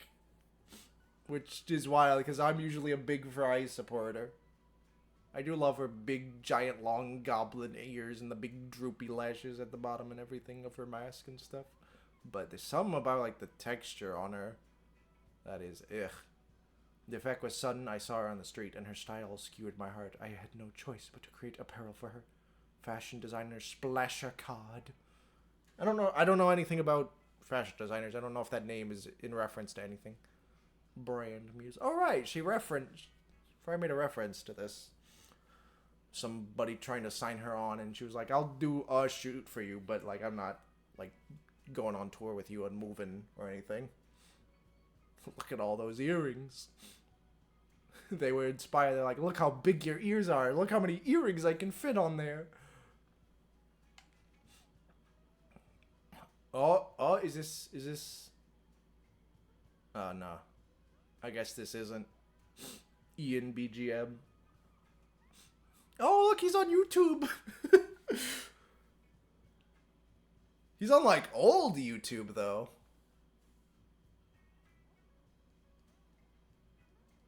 I feel like modern YouTube isn't that chunky. The title's not above the video still. No, okay. It is modern YouTube. Oh yeah, they even got the, like, widgety button clicks below the bottom right of the video. Okay. I feel like there's not as many, like, numbers around the sidebar videos in modern YouTube, though. Maybe I'm just misremembering. They got the anonymous profile in the top right. They haven't filled it out. They got the default avatar. The amount of detail that went into this. Dream Streamer. The 3 foundations of composition to a thorough breakdown of home studio plugins. This music loving Manta is putting on a clinic for you. If you love music, like and subscribe.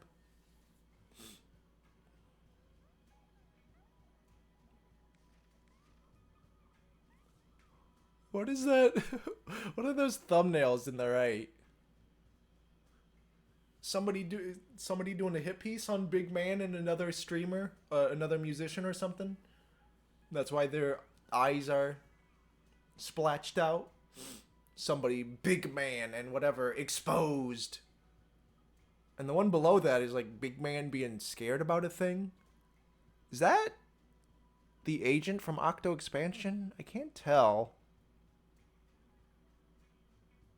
No, I don't think so. I can't tell what that is that he's scared of.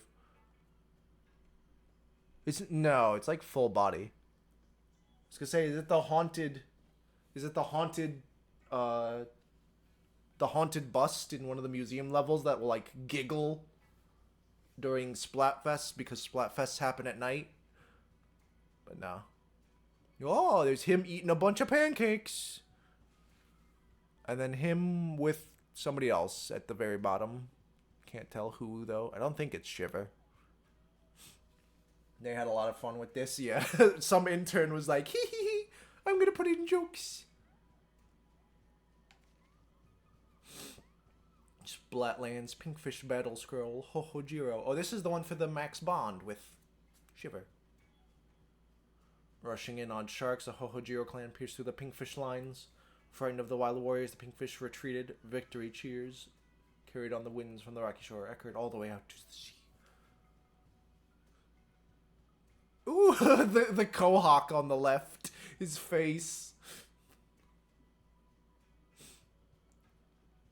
I don't know enough about, like, traditional Japanese art to know if this is mimicking a specific piece or not.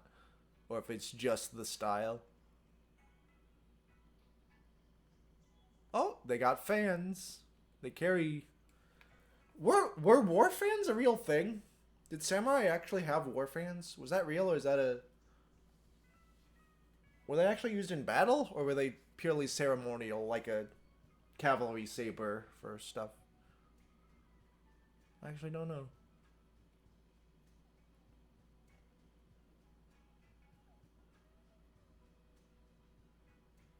One of them's got a cape. You can tell they're the leader because they have a cape. Also, there's an old-timey salivator before they got the trash tech. I didn't realize they had funny little waddles where they build up this stuff. They have a throat sack. Splatlands, Pinkfish. I thought I knew they had the throat sack, but I thought it was from the garbage. But I guess the garbage is just coating it. Splatlands, Pinkfish, Battle Scroll, Onaka. Oh, this one's still in Japanese style, even though Fry's more India inspired. Okay. Large numbers of pinkfish suddenly advance on the Splatlands shores. Is the first to notice the Onaga clan engage them, aided by many more eels. Work themselves into a frenzy as a show of strength. Also a cape. A white cape. Okay, so this was Splatlands. This was an old Salmon Run, Big Run invasion style thing, and not when they came to the Spiralite Islands. So wait.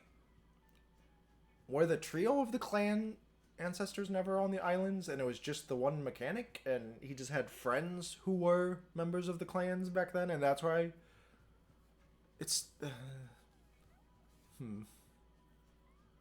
That would be weird to make, like, the keys to opening the things require the clan songs.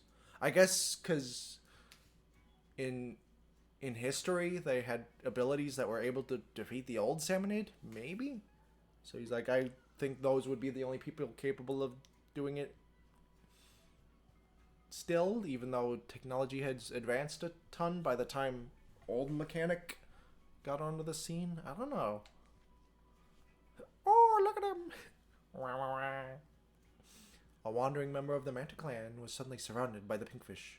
The nomad repelled the pests with mysterious dance, went from home to home, guiding everyone escape to high ground.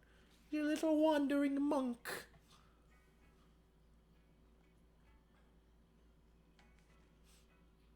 Oh, and then the ticket they give us. Wherever this ticket is our buddy. Treat him right. Don't want us to find out you were rude to him. Hey! Hey! Hey! The VIP pass to all future deep cut concerts that they gave us for helping them out. Okay, nothing new. Did I even get any weapons from the unleaded? Okay.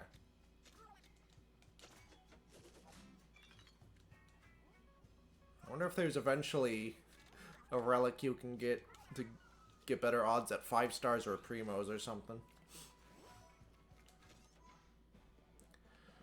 Ah, oh boy. Oh, that's the confirmed screen on that is formatted entirely differently. What is this? What is this gonna be like?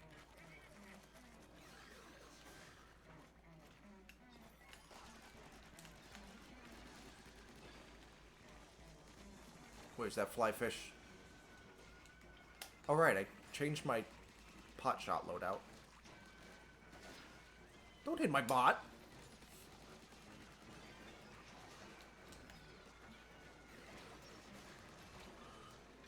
Don't. Okay. Thank you, Lid. You are such a lifesaver. Move your stinking extent box. Ah, dang. He's dead. I'm not able to crunch no more. No. I see you coming out there. Thank you for spawning when I come out there. That was nice of you. Ooh. I can get that to ricochet off the wall really well there.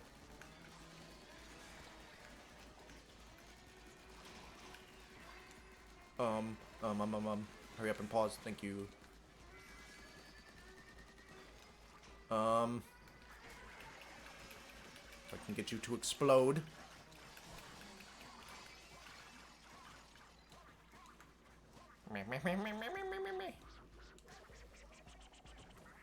Oh.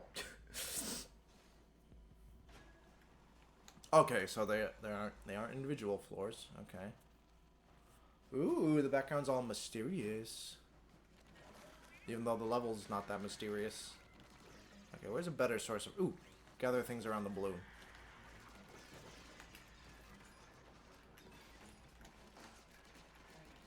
Hello!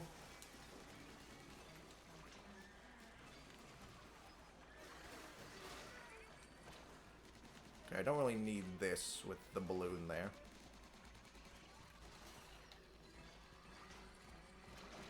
Not right now! Not right now! Oh, I'm still in danger. Get me out. Get me out of danger. Thank you.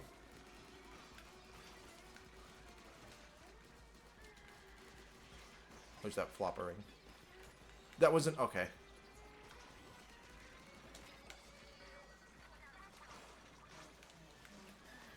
Get that Sparky out of there. Ah, I missed the freaking salivator with that. Oh, let me out.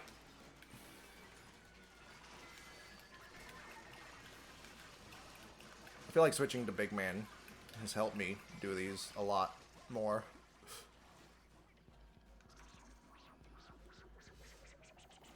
Weird that they make you wait for Manta Super to run out before when the wave is done.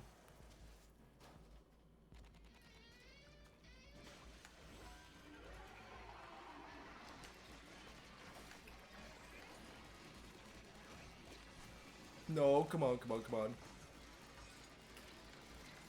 Ow, ow, ow, ow. Don't kill me.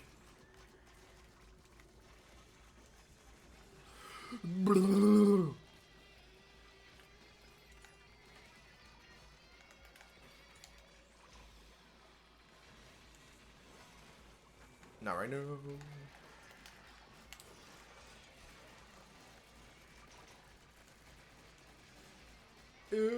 Give me at least one gadget back. Come on, come on.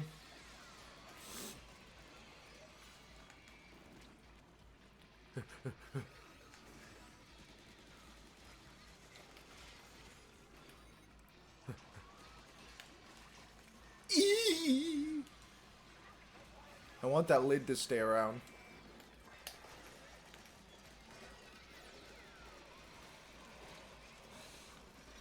Oh my goodness, you guys. Don't you think it's a little much? Boing.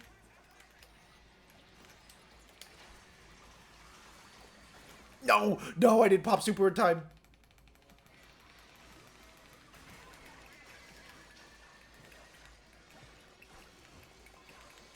No!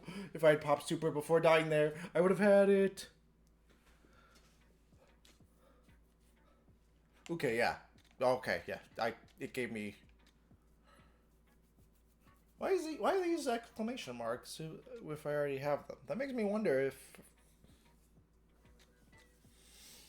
Huh.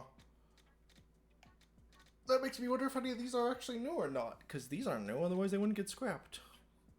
Do you have to build up a separate new stock when you're running the gold salt shaker for new drops? I wonder. Are any of those actually new? Okay, some of them were actually new. Okay, yeah, that's just better. That saves a slot and does more.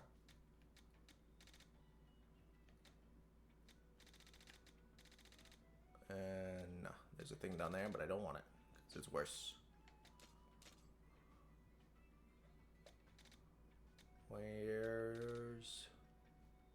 Where is the new... Oh, lingering smell. Okay. Don't care enough to go for lingering smell. To make room for that specifically. Not worth it.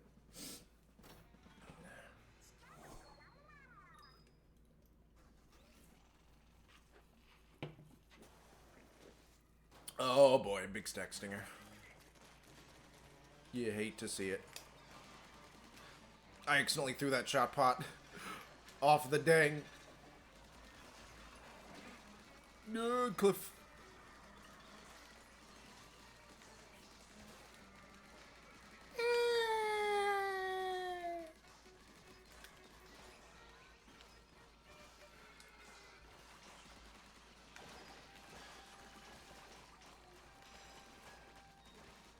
Is there a bulk? I can't tell if there's even a bulkhead in there. Oh, there is. Okay. Got a Spiralite gem. That's very, very, very good. Oh, he's already dead.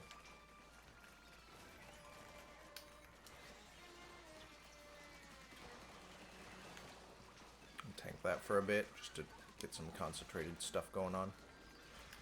Let me in there. Okay. Okay. Ow! I thought that would push him far enough away.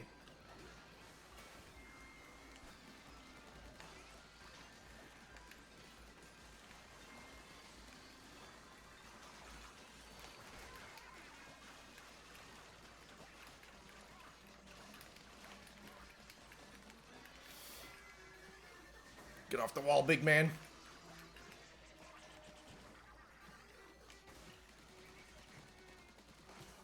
I think getting stuck on the wall there. Okay, that almost made me lose. I didn't realize I was stuck on the wall at first.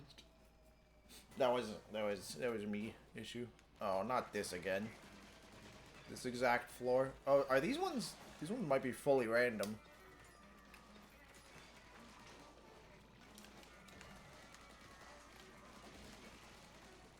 I want this guy to stop.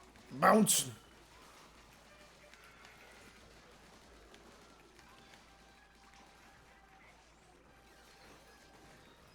You can stay, Lid. You're cool. You're a homie. Homie.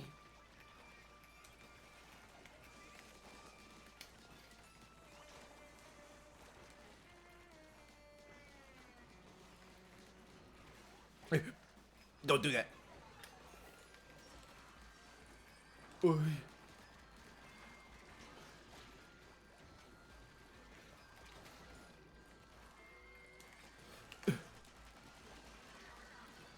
Okay. Hopefully that explosion helped with some things.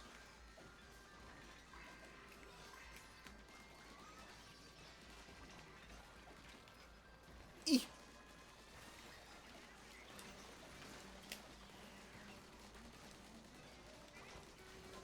Help. Okay, do that.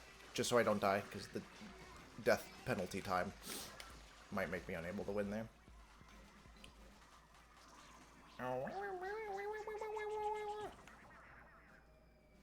Why do they give Big Man Scorch and Fry Ferment? Shouldn't Fry get Scorched? Because frying, you know...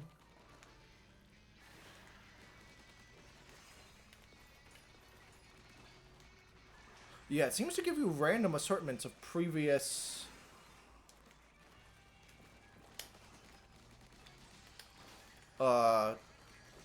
previous bottomless orientations. Probably with a stat buff as well, because, you know, they just keep buffing the stats of all the things constantly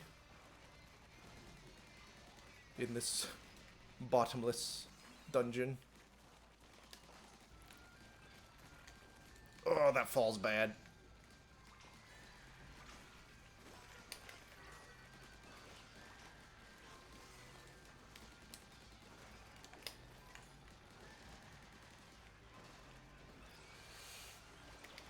Aye. Caramba! Oh, that drizzler behind me, just blocking me after I got smacked when I was expecting to get pushed far away. That was so bad. That made me panic so much.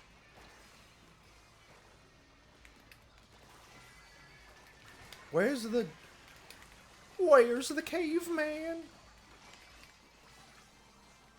Where was the frickin'... What's it called? Where was the smoker? I didn't see it.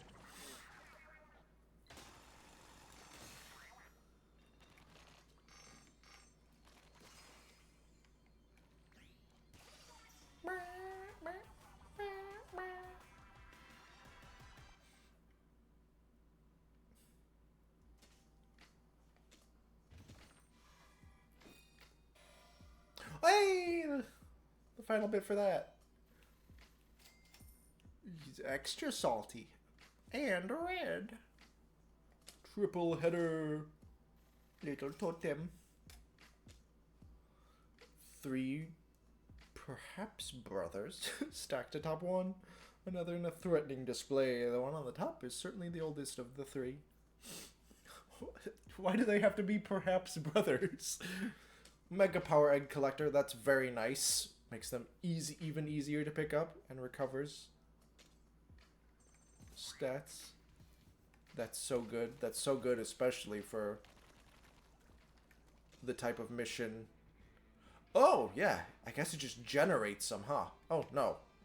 Oh, you don't move down the map. That's why this select screen was different. So you don't have to do this with these ones.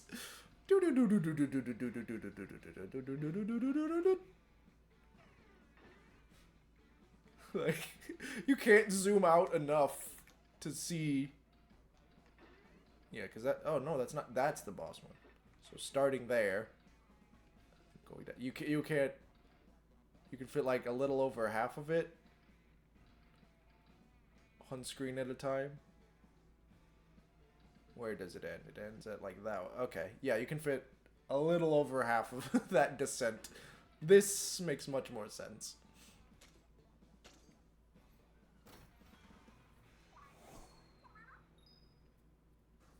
To do it this way. I get doing it the other way. It's funny and a little charming, but if they just kept doing it, I feel like the charm would entirely wear off.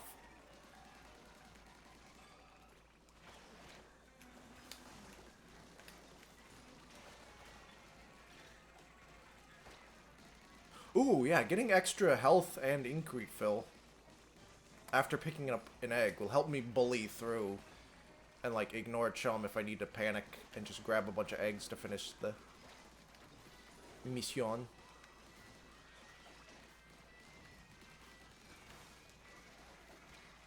That's actually very good. Did I get him stunned? I did. I wish you could stun big shots better. It seemed like big shots just get pushed around, which is actually worse for dealing with them. The fact that it pushes them away. Is that a smoker I saw? No, but it is a stinger, so it does need dealt with anyway.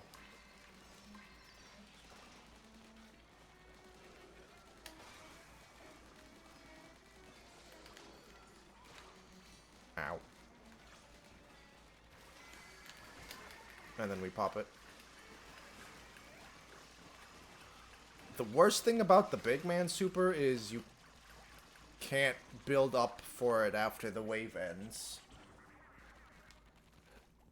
If you use it to end the wave. I feel like Fries would do that too with how long the meter drains. Shiver's ending being like a singular moment and then ending and allowing you to refill. I feel like gives it much better leeway on that. That was a terrible fiver because of the bump I got. Hurry up and open. Ba-ba-ba! Where is this smoker? Public enemy number 1.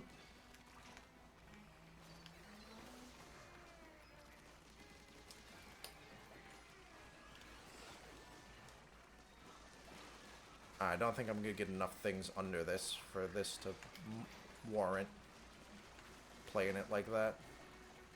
I thought I saw a flyfish over here. I guess not.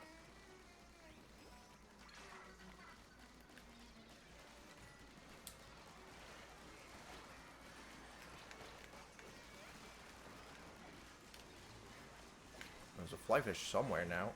Oh. No! That's bad.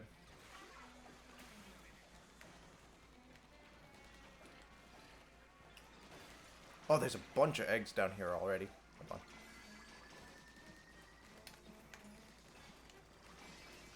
on. Okay, I was able to preserve super as well.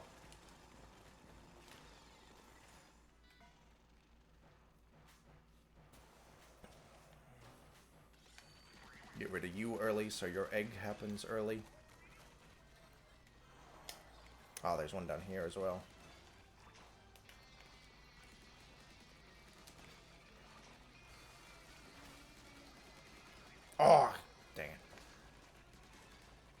Okay.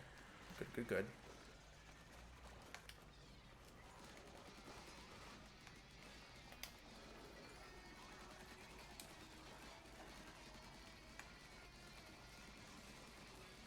Smoker somewhere.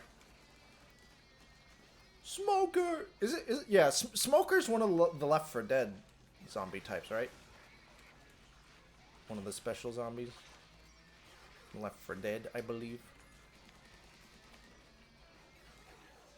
Okay, I need to get back to where all the things are clustered.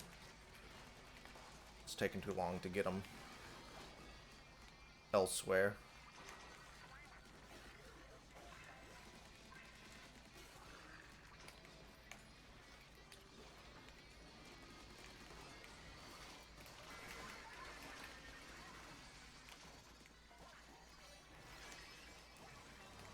Oh, already full. Didn't even realize.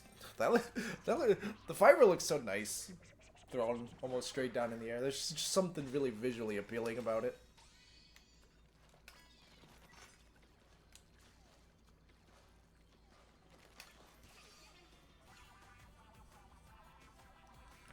Still getting 1-star weapons? Come on, game.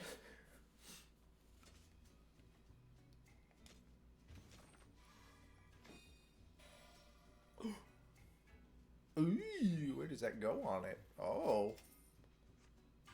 Oh! Is that gonna be like a rocker-style cutter? What are rocker-style cutters used for? This is like a double one, so it wouldn't be for pizza. I guess like breadsticks, maybe. Lonely figurehead. So all this is like kitchen stuff, basically. Salmonid's sculpture, apparently of a vessel for one. The dirt and rust caking the sides of the ship speak to the voyage's harshness. I love the play on misunderstanding archaeological relics from different cultures that this game does. It's so charming. So cute.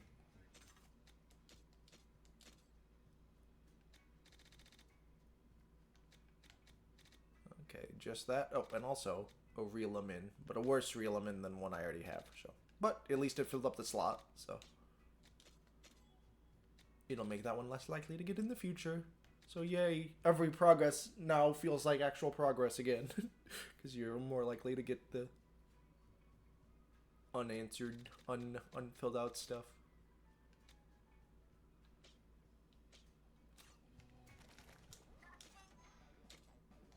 Ooh, should I switch to power tank and do? Power tank just feels so much less successful. Maybe having big man on top of power tank will help. Maybe that combination will make it better than when I was rocking Shiver.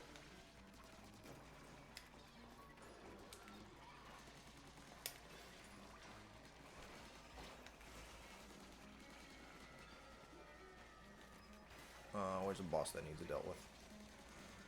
You don't really need dealt with that much, but you're here, so.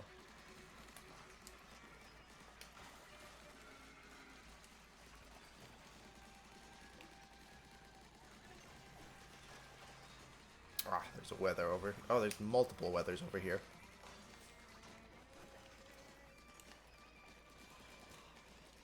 I almost couldn't get that deflected in time. That was crazy. Weather balloon got too much HP. Okay, okay, okay.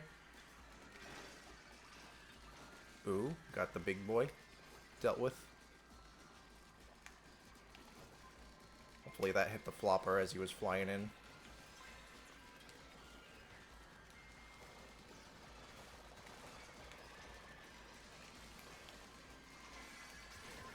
Yeah, and then we do this.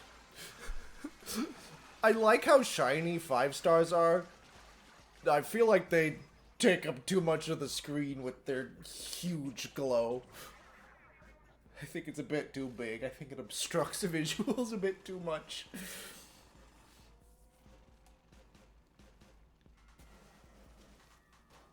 Okay, thank you for pointing the important target right in front of me.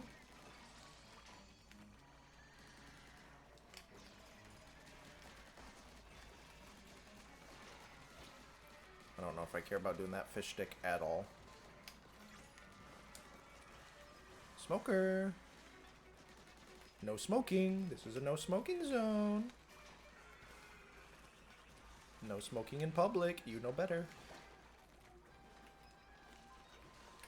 Claim that.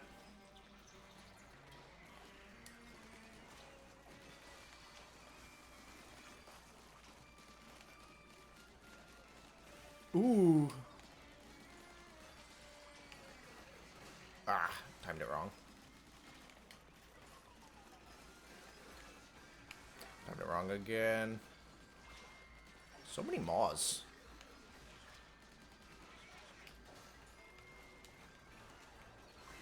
Hello.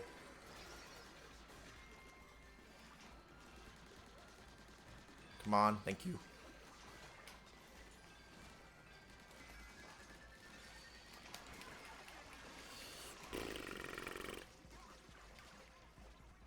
Whee.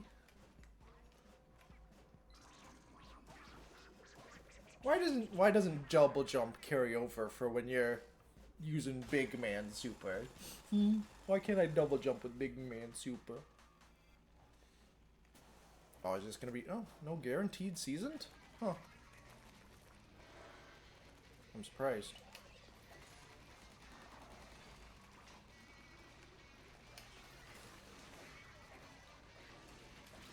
Libya.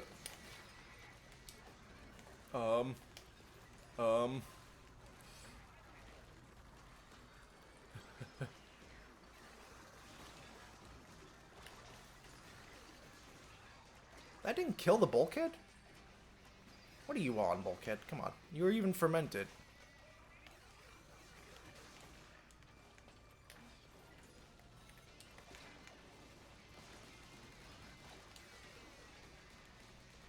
Okay, that squarmped the, I didn't want that down, actually, but whatever.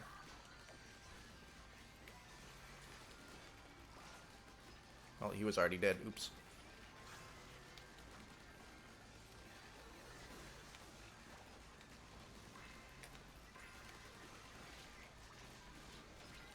Um.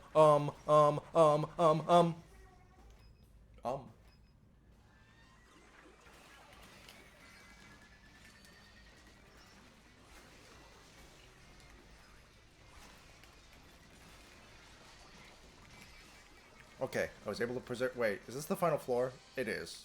It doesn't matter that I preserved Big Man. Well, crud. The only floor I managed to preserve him on was a floor it didn't matter. Ooh! Oh, it's 4-star! Quit giving me primo 4 stars.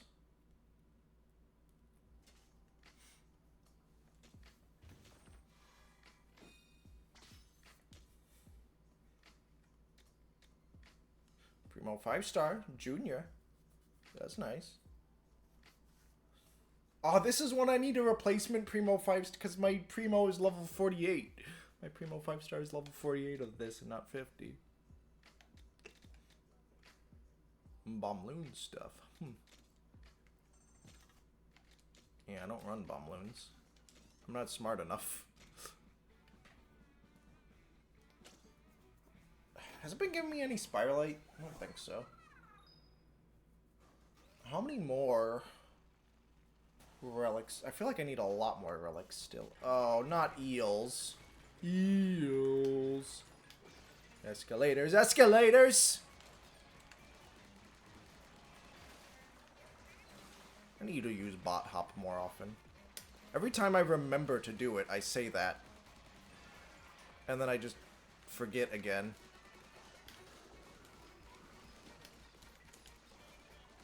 Is that gonna catch the eel on it? I can't tell. Ooh, it did catch the eels on it. That's good. That's great. Even.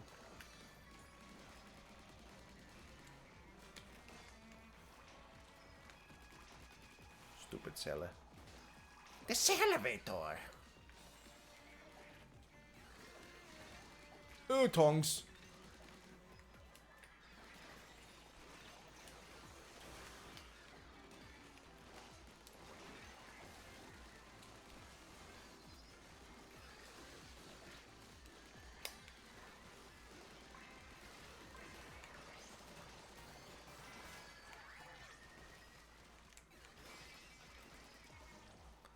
That extra healing and bigger distance collection for the Mega Power Eggs is so nice. It is making things so much more comfortable. Why was... Huh? Why did it just... Oh, okay. That didn't count.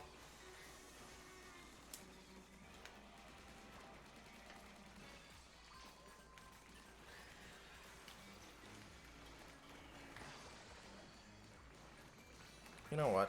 Since there's like, I think 2 moths running around, just do this, so I don't have to worry about them. Where is everything?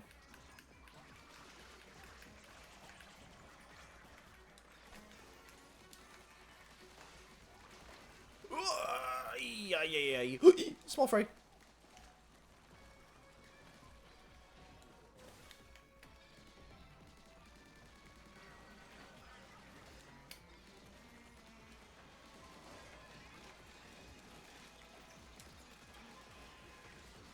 Ooh, good. A bunch of bosses clumping up on my fan is very nice. Can you hurry up and get fully paused already?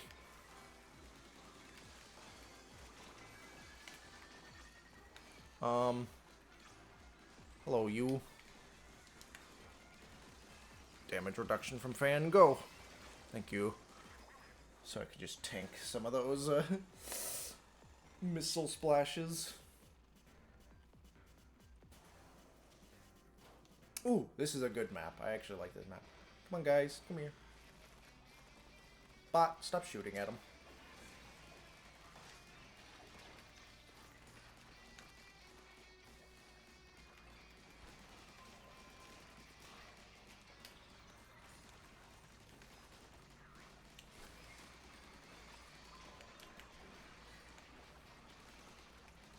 Bot kind of ruined the setup.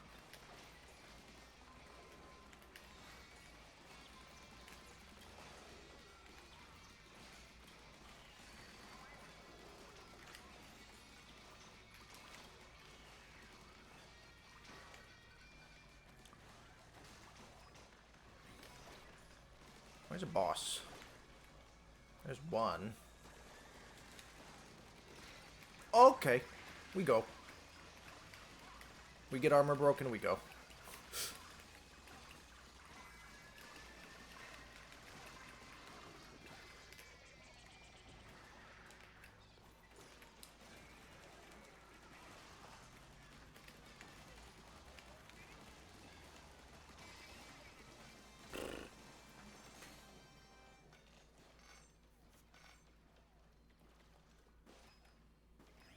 Huh? My stream down? Huh. I got a text saying my ISP is experiencing a service interruption.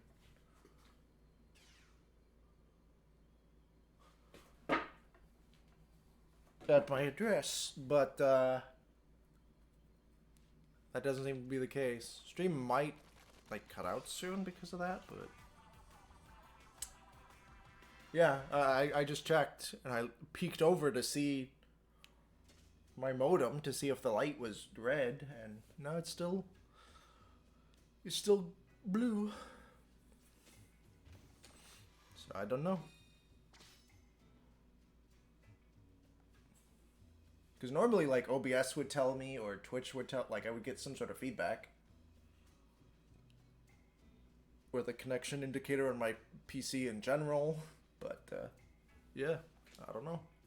It might cut out sometime soon, though, so I guess we'll see. And if it stops, then I guess that's end of stream.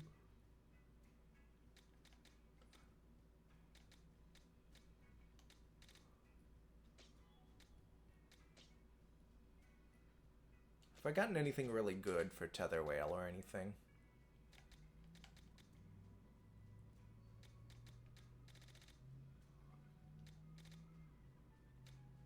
Because I really want Tether Whale to be good, but I feel like it's just a smidgen designed wrong. It should just be thrown. That's all they had to do, was make it a thrown gadget type instead of a set gadget type. Why is Grimclaw so fun and annoying at the same time? I know! Grimclaw's so good. Grimclaw's like the only Tigrex I actually enjoy fighting. All other Tigrexes are kind of just annoying. I don't know why people like Tigrex. Why people... I think it's literally just freedom unite, nostalgia, blindness. Like, yo, Tigrex was so good. Tigrex has always been so good. No, he hasn't been. He's mostly annoying. He just makes his whole body a red hitbox like 75% of the time, and you just run around him.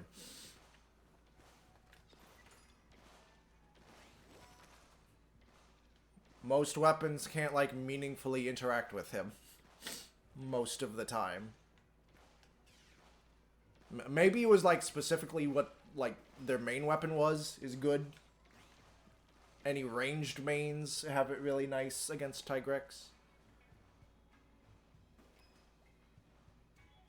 I feel like Hammer might be mobile enough that Tigrex won't be too bad. Normal Tigrex is funny when you can just bully him with a great sword in any game, but otherwise, yeah, I do not like normal Tiggy. Oh, just charge slash the head for almost guaranteed flinch when he dashes at you, yeah. But like a bunch of other weapon types can't halt the dash, so you just, it's a non-interactive period for most weapon classes.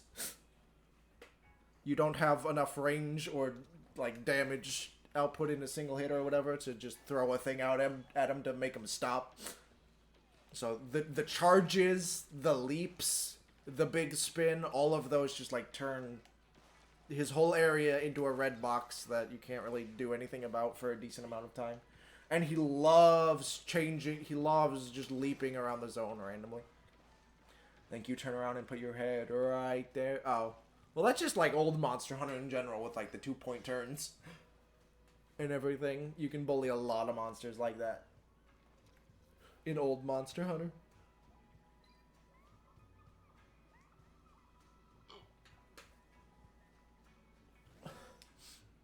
Yeah, but Tiggy does that a lot because he constantly leaps past you or runs past you.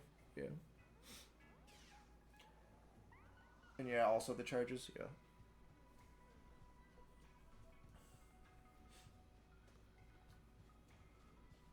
Like, Tiggy almost seems like he's designed for the Rise style combat where everything has like counters everywhere, so the fact that he just puts a giant red box around him at most times doesn't feel overly annoying. Especially since he can like do multi-things to trip up if you do a bad counter. Like he's got multi-part charges. He can like pull out of the charge. He can do multi-leaps. I'm fighting EX Grimclaw right now, and he's one of the few fight them actually be better because he's big. Yeah, I normally don't like huge fights in Monster Hunter because they're usually just worse. Because now you can actually weave between his arms and legs when he's charging. Nice. Yeah, that's the thing. I feel like Rise made it easier. I don't know if they like adjusted the hitbox on him or lowered hurtbox on hunters when rolling or something, but it feels like it's really, really, really reliable to roll under Tiggy's arm when he's charging.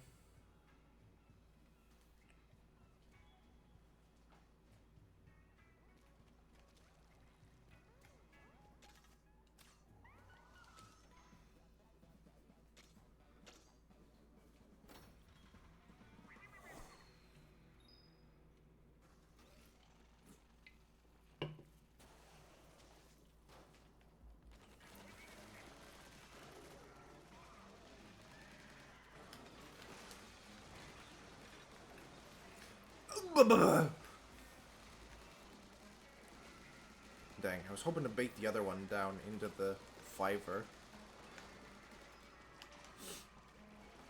So they would both be taking a bunch of damage over time.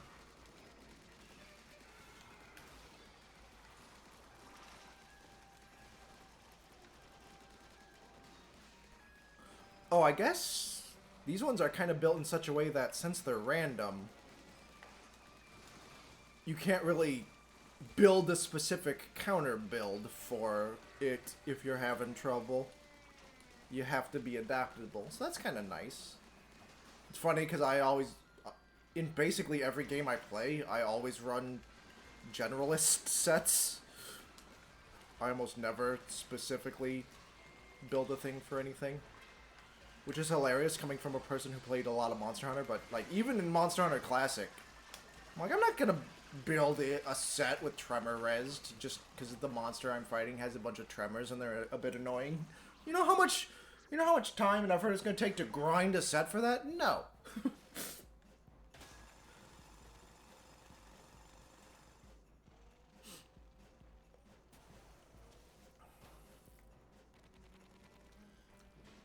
Like, the people who suggest that to me are crazy.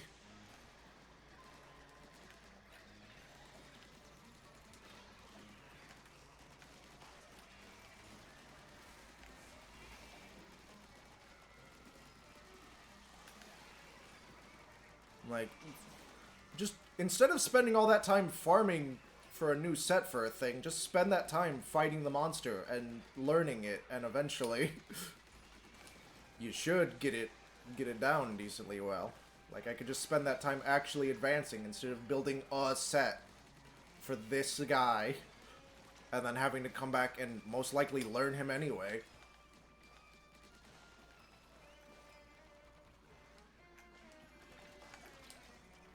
No, you smacked me away, so I didn't get my propeller on.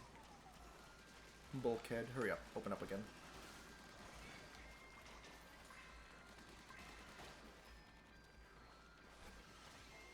Oh, there's one up here. Oh, what? Oh, that small fry pushed me off, really?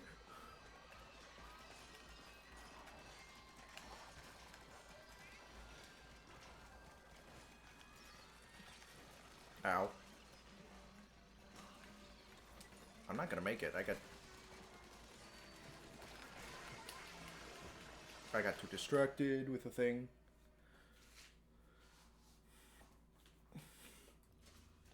But yeah, normally I kind of wish Monster Hunter would often make monsters even smaller. I feel like a lot of the more medium-sized monsters are the better fights.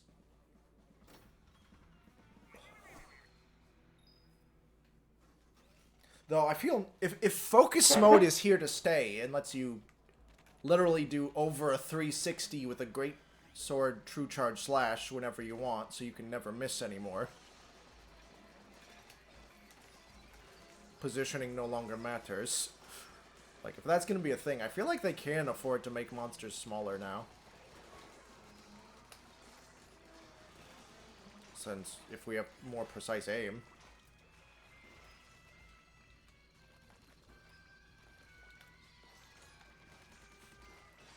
Like, you could probably have some things at, like, normal small monster size that you could still engage with decently well, depending on how their body is proportioned out.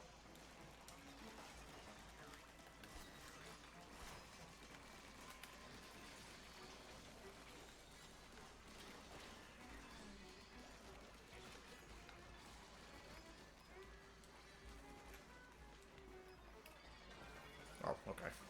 As soon as I throw a thing at him, he's already dead. Stop! Stop! He's already dead! Don't kill me, please. Thank you.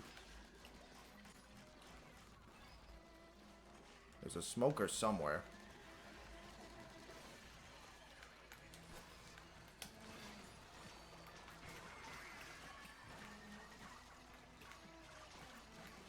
Where's the are they all up here? Yeah, I lose because they were all up here.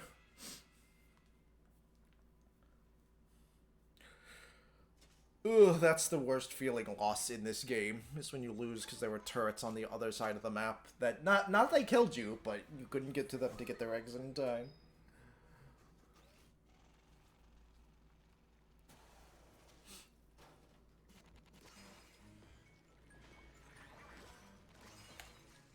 That was stupid of me.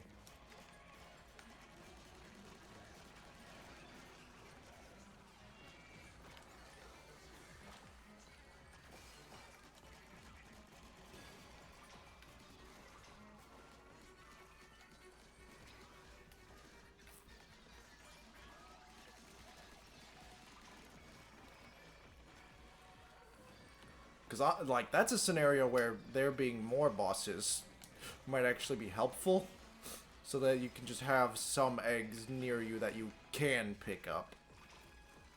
Because I don't mind the things not, like, dropping eggs that you have to go get, but when a bunch of them are turrets that are away from you, and those are the only ones left,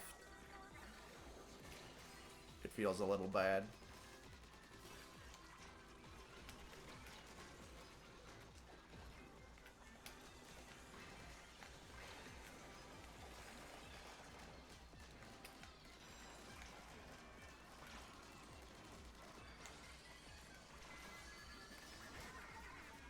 Oh, fish sticks.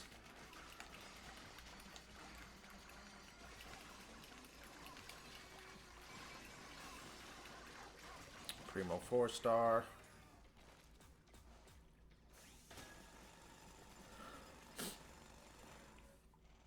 I kind of feel like focus mode's a mistake. I feel like modern Monster Hunters with World and Rise and stuff give you, like, so much stronger ability to angle and pivot a lot of your stuff than older Monster Hunter does. I feel like that's sufficient for most of the things. I feel like you don't need the aim, the active focus mode aim ability of everything. I feel like the directional buffering is strong enough that it's entirely unnecessary.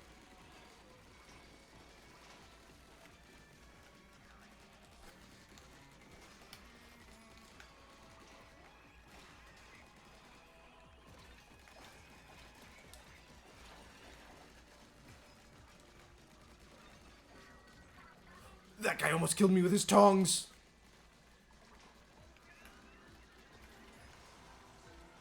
I did. Okay, I thought I saw a sting up here.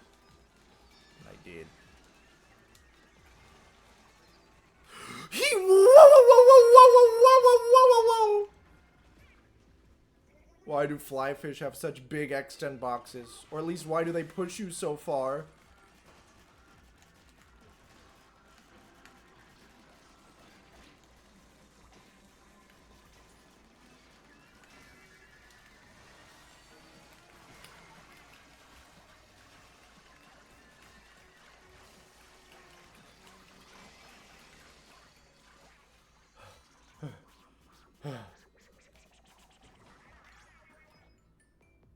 Sheesh. I also feel like the wound mechanic is a bit dumb. Not because it's inherently dumb, but because there's already the breaks mechanic in Monster Hunter. Like, what do we need the wounds mechanic for when we have breaks and have had breaks since the beginning?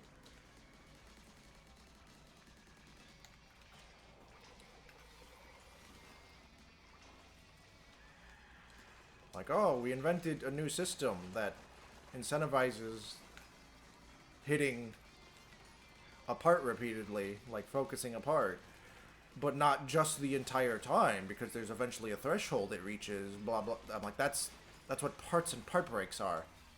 That's you're just describing parts and part breaks again, Monster Hunter. You did this. You've already done this. You're copying your homework. Just make part breaks like more significant or something.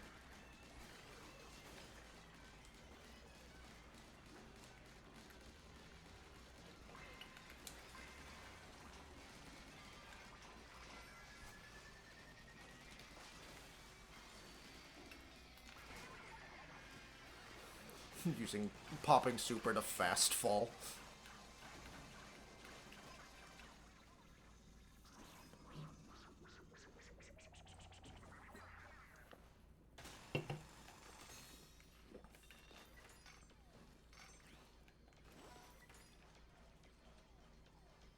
Though I'm also of the opinion that I don't really like mounting.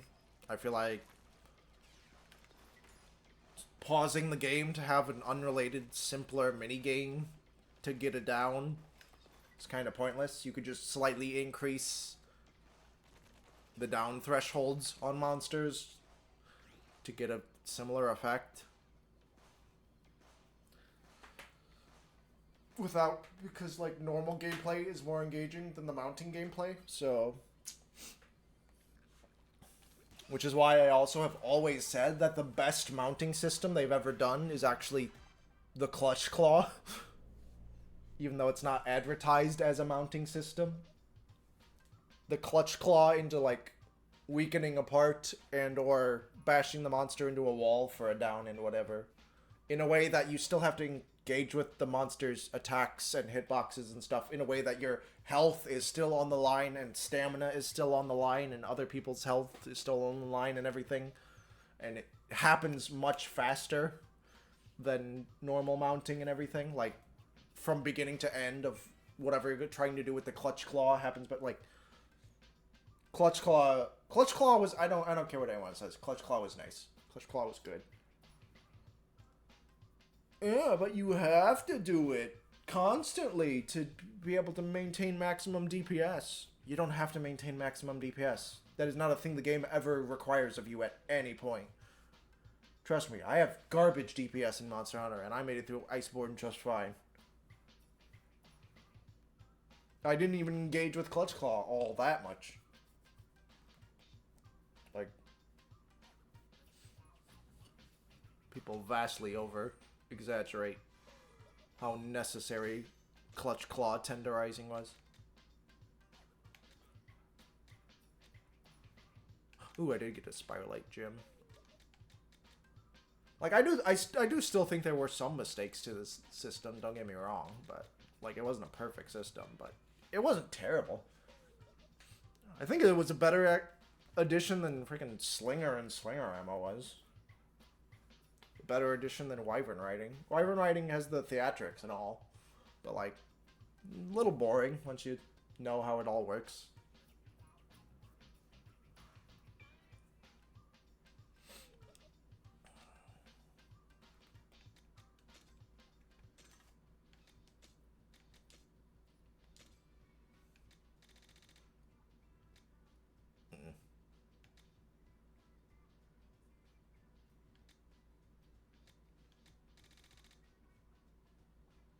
Dude, if I could get, like, duration up 100% on shot pots.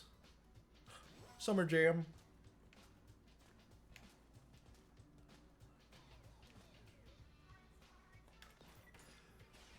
Excuse me. That one snuck up on me real fast.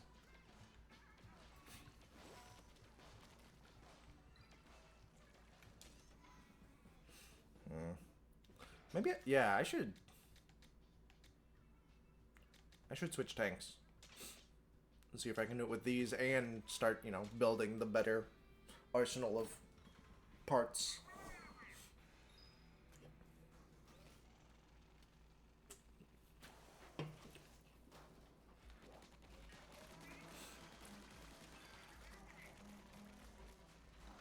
Oh, I have to remember how to use this kit.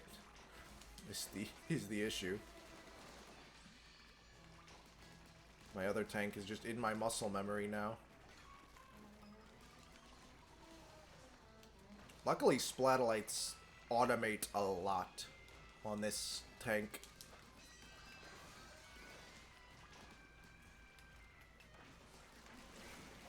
Oh, that still doesn't kill cars? Dang.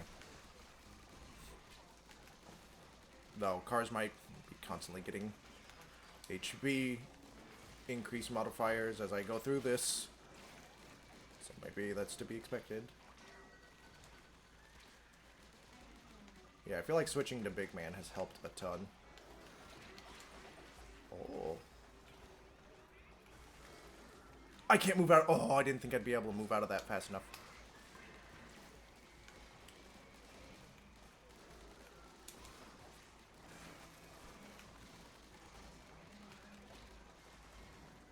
Sometimes you just get gated with this set, though. Ah! I feel like the lack of really good piercing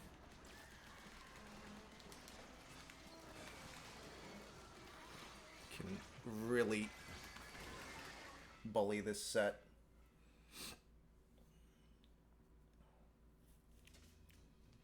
The lack of great piercing and the committal nature of a lot of both Mitt and Splatchet. Mit dein Splatchet, ja. Okay, this is better. And saves a slot. I don't know what I'm gonna do with that slot, but I don't want emergency activation, no. Does that... Why does that cost... I get, like... The auto activation costing 0 slots makes sense. Why does this cost 2? Like, I would still never want auto activate. Because I don't want it out of my control of when the thing goes on cooldown. I don't want it wasted, but like... This costing 2... At least that one only costs 0. This one costs 2. That's insane.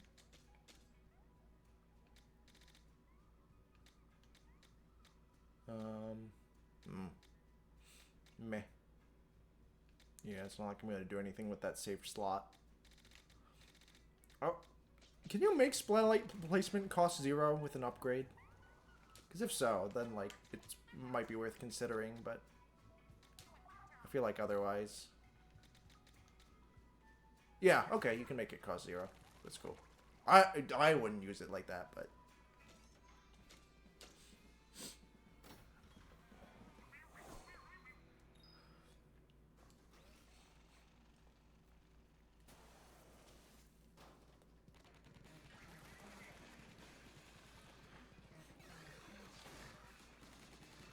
I find it funny how many people constantly ask for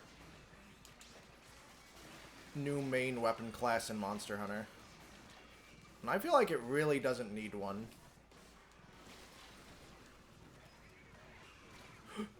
Wow, I already died.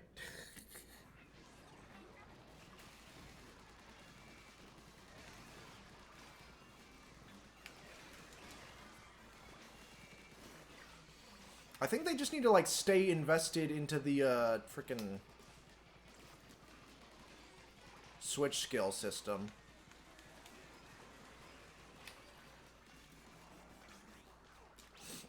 I feel like that does a lot for the series.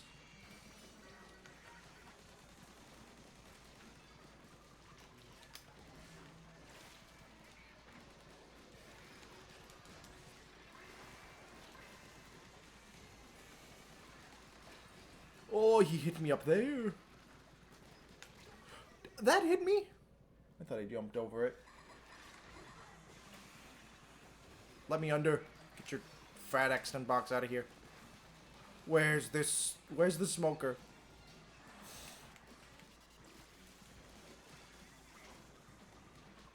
Is there another one still? Can't prove it. I feel like a lot of people asking for another weapon haven't even tried most weapons already in the game. Yeah, I feel like tons of people main in Monster Hunter, which is wild to me.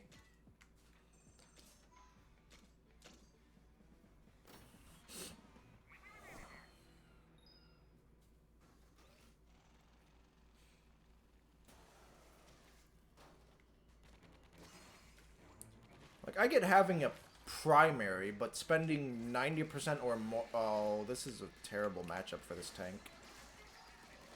Spending 90% or more of your time with a singular weapon class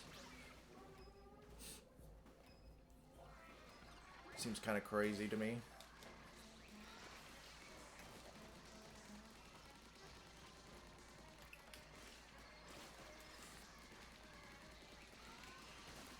Yeah, I don't know how they expect power tanks to work late game, given how many things need multi-hittedness to deal with well. And power not having great access to that.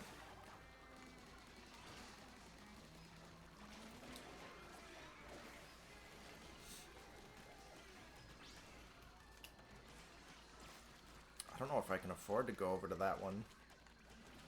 The other one who's bothering me. I don't know if I would get anything done and get it done in time. I probably would have if I went there sooner. Oh, there's multiple other ones anyway.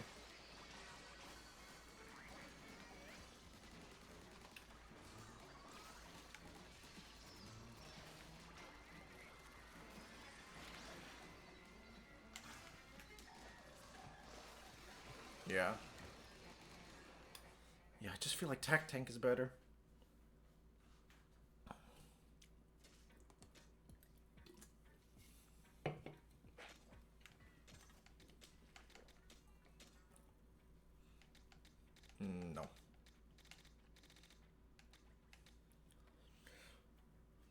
Also, I never hear anybody ever explain why they want a new weapon and what they want out of it. That would be different. That would, like, offer anything hugely different from an existing weapon. It seems like they want a new weapon for the novelty of there being a new weapon. Like, I feel like Monster Hunter does a good enough job of covering decent enough grounds on a bunch of different playstyles you could want to do.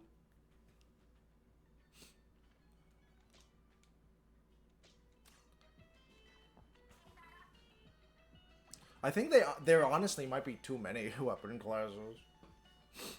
I feel like some of them could be cut or fused.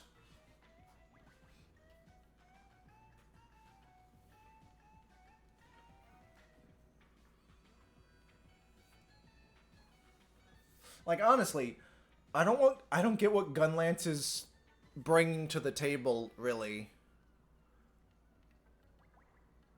Until, like, other than, like, the novelty of the weapon class of what it is. Until, like, GU and Risebreak started adding a bunch of tools onto it, but, like, in Classic Series, in World and Iceborne, and even Wilds, it doesn't seem like it has very many tools. It just, like, wants different skills to build its damage off of. It's more set variety than, like, play style variety, which is kind of boring to me, because that's a passive thing. That's like different numbers go up in different ways. Wow. But like, which, cause like in Risebreak, like Gunlance and Lance in Risebreak are some of the most fun I've ever had in Monster Hunter. Those two weapon classes in Risebreak were feasting, and they're kind of meh back now in Wilds again.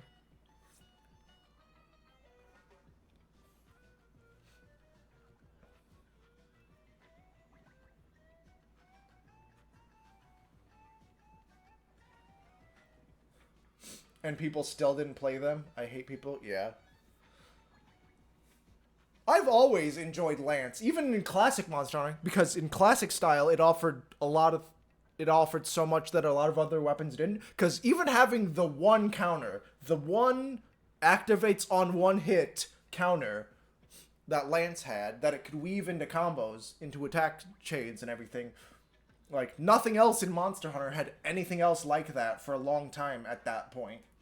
So it was still unique, even back in the day, even before they added a bunch of stuff to it and other weapons.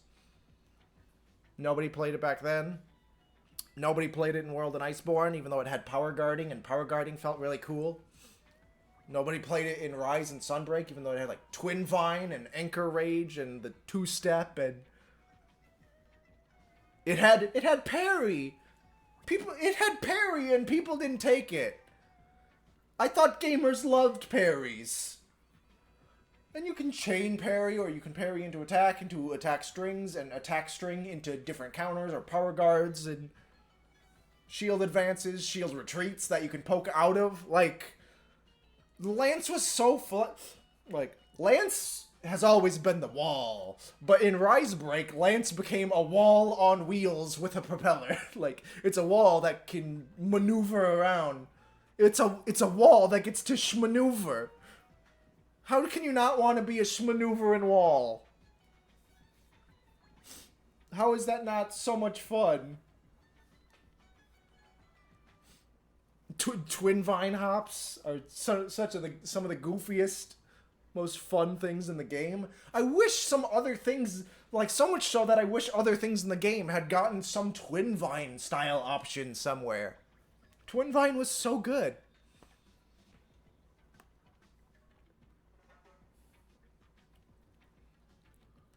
Like, oh look, a piercing bind on dual blades. You stick the thing into the monster, and then for like a second, any hit you do gets reverberation damage and builds to a big finisher. Nah, just copy paste Twin Vine onto dual blades, man.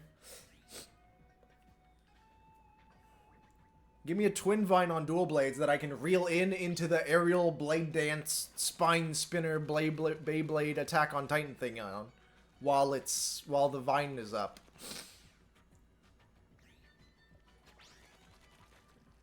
Like, come on. How is that? How did you not think to do that?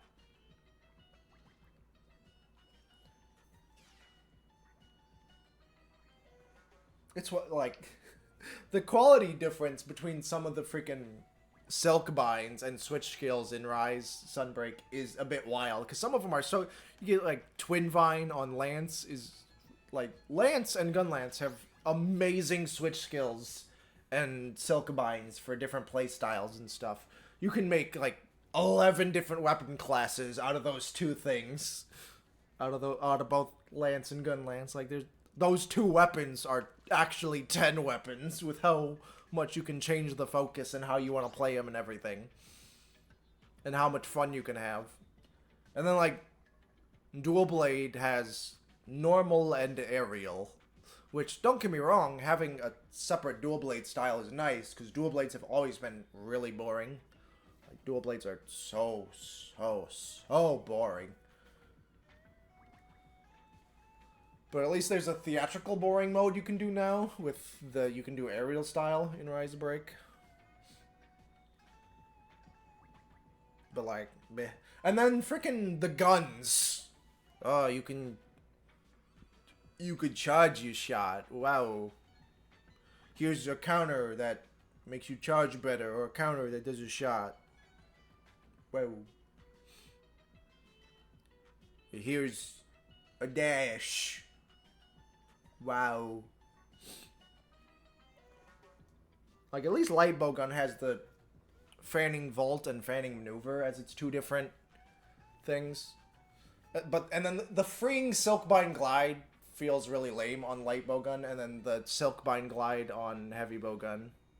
No, wait, I think it's Silkbind Glide on Light Bowgun and free Silkbind Glide on Heavy, because the Heavy one lets you, like, sheath out of it, which could be interesting, but I feel like you could do so much more. Monhunt team are cowards when it comes to guns. Yeah. There's up with World, and now they're stuck because people would cry like babies if they made them stand still again. Yeah, if the guns had to commit to something, and if shots had to matter, and reloading had to matter, and missing your reload had to matter or anything, people got spoiled, and now... Like, if you're gonna let people maneuver... You shouldn't get the amount of power output that they have, and the amount of flexibility. If you have this little commitment, you shouldn't get both good power and flexibility. In general, I think the bowgun, like, the flexibility is one of the... Because heavy bowgun has always been busted a little bit, and light bowgun and bow have always been decently free in Monster Hunter, even going back as far as Classic. Though, the less friendly stamina, like how less friendly stamina management was in older Monster Hunters, made bow feel less free than it does now, but I feel like the bowgun's ammo arsenal options should have always been cut a decent amount. I feel like that was too much flexibility to give things. Like, I feel like they should just go back to internal ammo, make the entire system internal ammo, and be like, here, since you're the Rathalos gun, you get, like, normal, spread, flame, and poison, or whatever, and you, like, just toggle between those and load the different shot types in instead of having the ammo. Like, because modern Monster Hunter has made the ability to replace ammo so easy and free, I feel like they just need to get rid of the ammo system entirely. I don't know entirely how it works in Wilds. They might have done something similar. Because I know bows have the, like, trick gauge that builds coatings for them. So I don't know if bowguns have a similar thing fully. But I feel like they should just work with internal ammo on the bowguns. And have, here's your round limit and everything. And then they can balance more easily around that. Because it's a more fixed system. They have tighter control over it. So I feel like the bowguns just shouldn't be as free as they are. Also, why can bows natively have elements but not statuses? That's except for blast, they can natively have blast. Is the only status they can have without a coding? What? Huh? What's... Huh?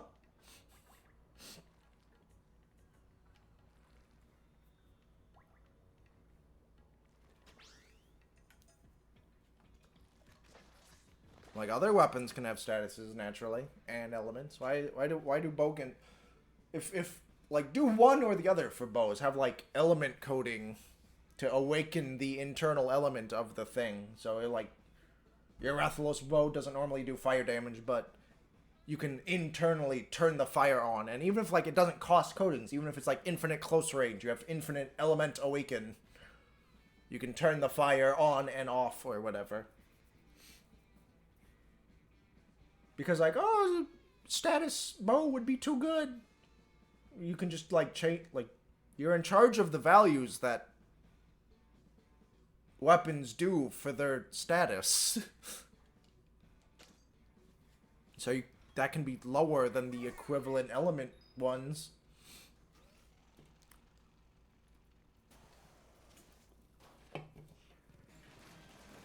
Oh, it's the, I remember this one. Oh,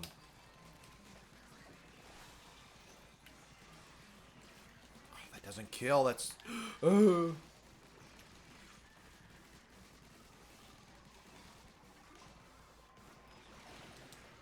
boy. Oh, I was in rain. Okay. I didn't even see. There's so much things going on. My brain didn't even register raid happening.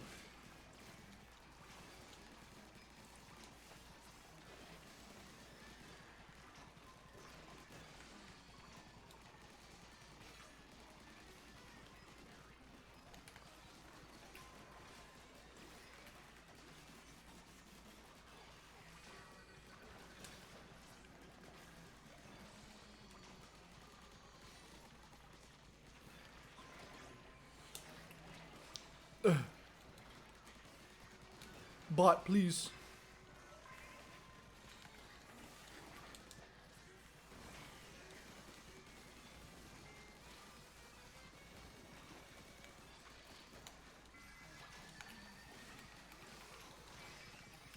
Oh, dang. Oh, it didn't. I thought I popped super. Turns out he did.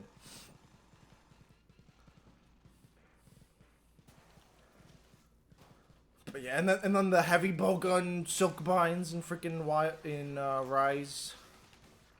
Oh look, you put a circle up that does a damage buff under contexts. Wow.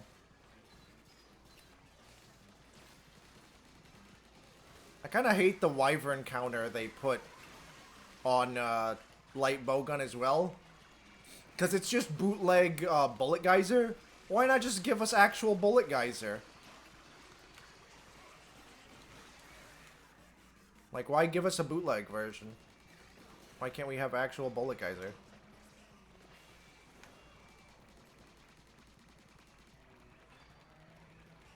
I like bullet geyser so much better.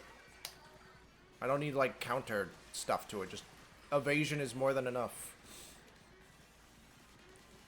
Especially a big burst evasion that can then, like, do damage. That's sweet.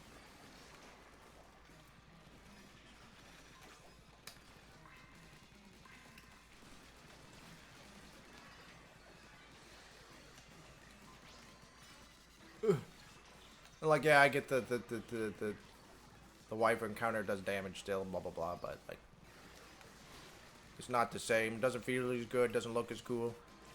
I don't like the specifics of how it operates as much.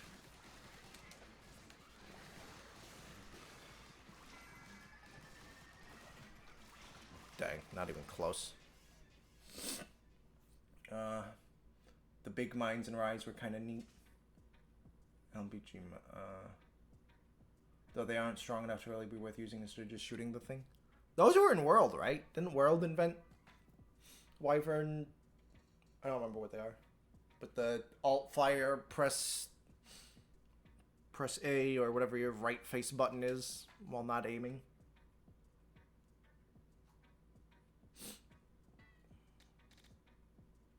Maybe. I'm pretty sure they did. Or maybe it was an Iceborne edition.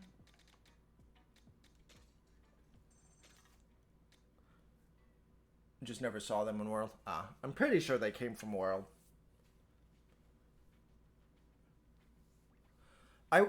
It's so weird because heavy bowgun gets like snipe style or Gatling style as two internal ammo gauges that build up, and light bowgun just has the mines, and that's all. Which is all also just a bit funny to me because in my mind, mines are like heavy ordnance. Like mines are more heavy in my mind. But that's like entirely a flavor thing, so it doesn't have to have any bearing on anything. But yeah, a bunch of stuff that light bowgun used to get, heavy bowgun started getting, because G and GU had, or generations in GU, because G is a different thing. Freaking Monster Hunter, man. There was like one of the arts gave you like a really rapid fire light bowgun or whatever. And one of the arts let you charge your normal shots and whatever. And then World comes along and gives freaking heavy bowgun the rapid fire internal thing, Gatling mode. And then Rise comes along and lets heavy bowgun have that option to charge their shots. So they just took both of those off of light bowgun and put them on heavy.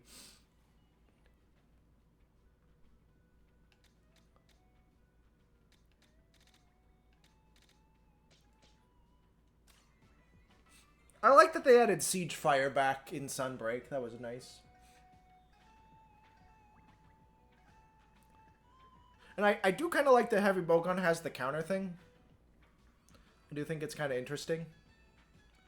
Mostly just because the counter into the shot, the big backflip recoil that comes with the shot can be used to dodge stuff as well for the follow-up. So I find it actually really engaging on more the late game monsters that have bigger attack chains and stuff.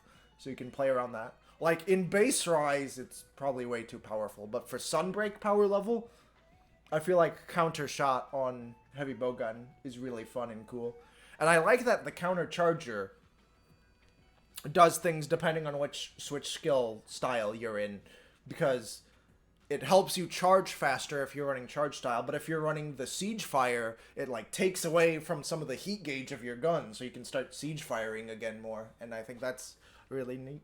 But the fact that heavy bowgun just got here's the 2 circles as its 2 new silk binds in freaking Sunbreak was so disappointing. Like, there was the GU had, why not pull from Supernova in GU, or Void Piercer? I love Void Piercer. Void Piercer was so cool.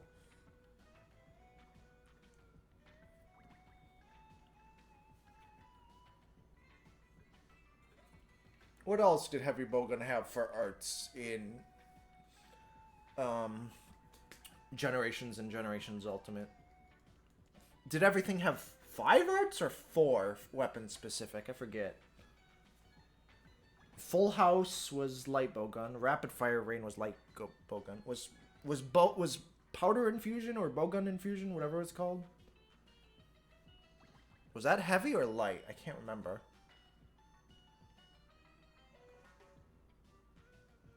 Full House is so simple but so fun. Yeah, Full House is awesome. I feel like all the light bowguns were really fun. Like, it's a thing I said about GU, well, base generations, and then going into GU as well. I'm like, the arts designs in this game really show that the developers, like, know what a weapon's identity is and what would be a really good thing for it and what would be a really satisfying thing with it, even if it ends up being a really simple thing. Like, the arts design in Generations and GU really shows a love and respect and understanding of the game they made.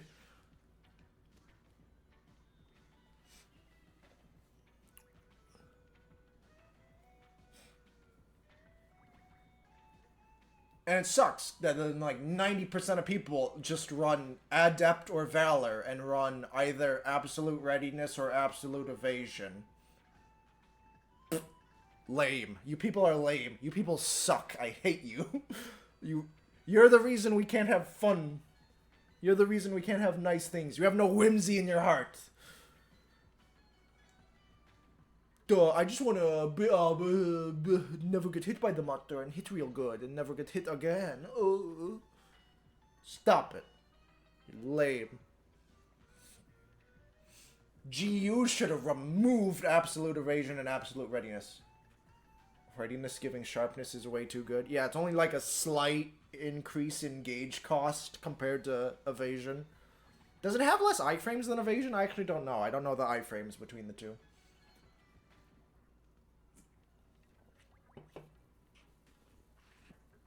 Or does it have like any more commitment or anything? Or is literally the only difference sharpness and gauge?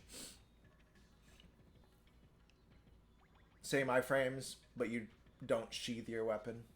Oh, readiness has you not sheath?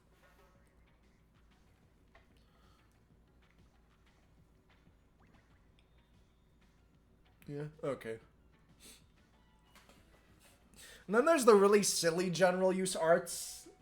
Well, I don't remember what it was. Isn't there an art that like makes you run away from the monster faster? If you're doing the panic run to run away from things? Or like makes it not cost stamina or something? It's like, what is this?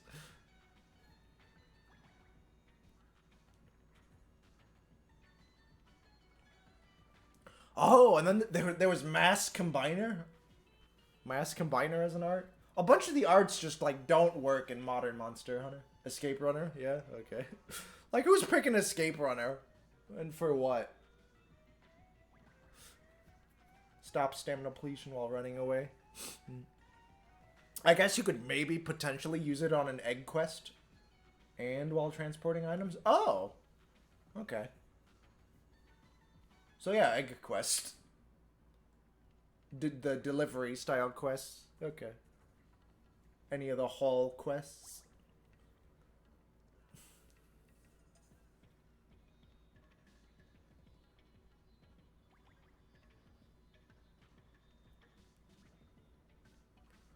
Arisen Phoenix was a really interesting concept. I feel like the base value should have just been higher. Or give it less animation commitment or something. I don't remember what the gauge cost on it was. I hope it was small. It's like, oh, it recovers all abnormal things on you, including buffs. It recovers all statuses, blights, and just any condition on you and heals correspondingly. So the fact that it gets rid of buffs is already a big thing. And you can only use it so often thanks to the gauge. And like, you won't be afflicted by too many different conditions from a monster during a hunt.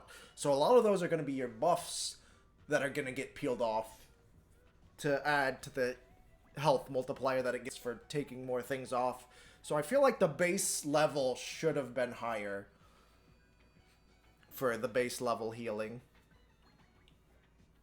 I do like the concept though. I like Energy Blade and just would not be the same in Modern Monster Hunter.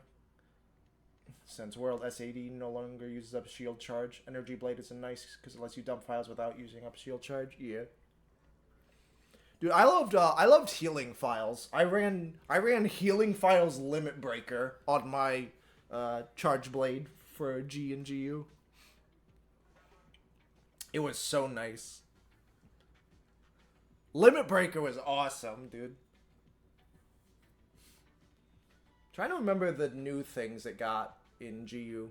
Is it only one new art that get in GU? Oh right, didn't it get the Savage Axe mode for its art, its new art in GU? Or was that in base gen? I don't remember. But like the new pizza cutter mode that has become a staple to it, Ripper Shield? Yeah. I think that's GU. Okay. Oh, man, the arts are so good.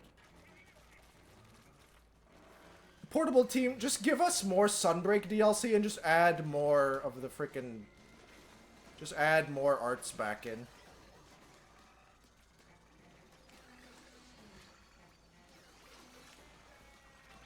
GU almost just like perfected designing abilities for the weapons and stuff. Like, they were so well done. I can't think of hardly any sleeper. You know what? I do remember thinking hunting horns were pretty boring. And that's as a guy who loved hunting horn, even back then. And doesn't like Rise Horn.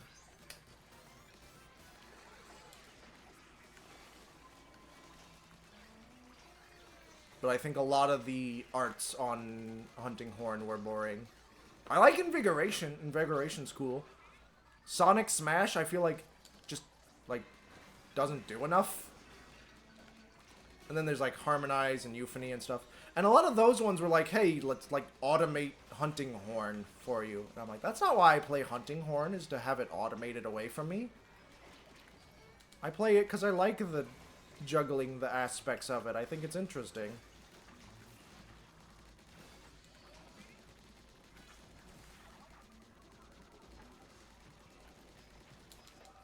And here comes the giant fist.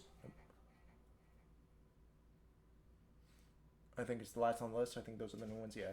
If they bring back arts, I hope they put them on a gauge again instead of timer. I think Sunbreak arts being on a timer was a misstep. Yeah. I don't think it was inherently a misstep. I think all of the Wirebug gauge specific interactions together kind of made... They don't play well with each other. All the decisions they made. I think a lot of them would be fine if you changed some of the other surrounding ones. And just, like, some of the numbers and stuff, too, possibly. But, yeah. Like, I kind of like that. Like, I think them being on a cooldown is fine. A lot of it is probably too short. I think them being on a shared cooldown, the same cooldown as your quick stand, is really nice. I feel like knockdowns should not be invincible in Rise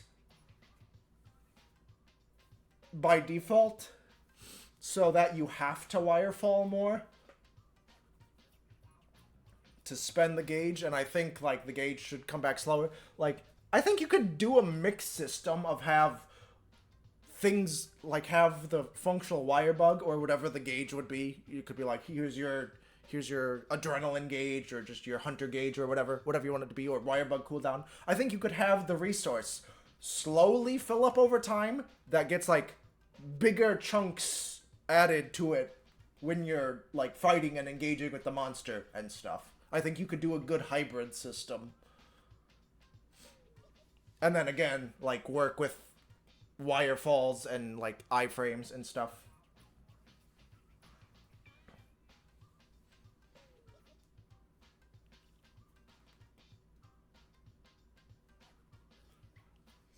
Early in Sunbreak, there was a really nice balance with Switch X.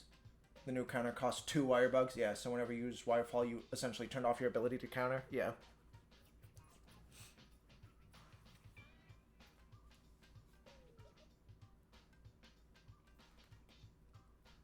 The two bug...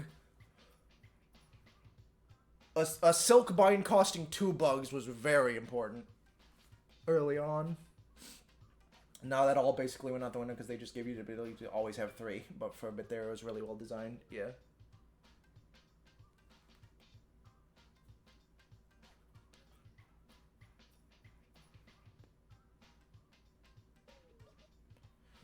And there's like a bunch of ways to hybridize the systems of, like, the gauges and the bugs. Because, like, one of the things I like about the gauges is the ability to have the things on separate resources, on separate cooldowns. Was pretty nice. I feel like you could do that with bugs as well. You could have, like, left bug, right bug, and both bug, like, one, you train the bug to do whatever, blah, blah, blah, however you want to contextualize it. Just give them different colors or something or whatever, I don't know.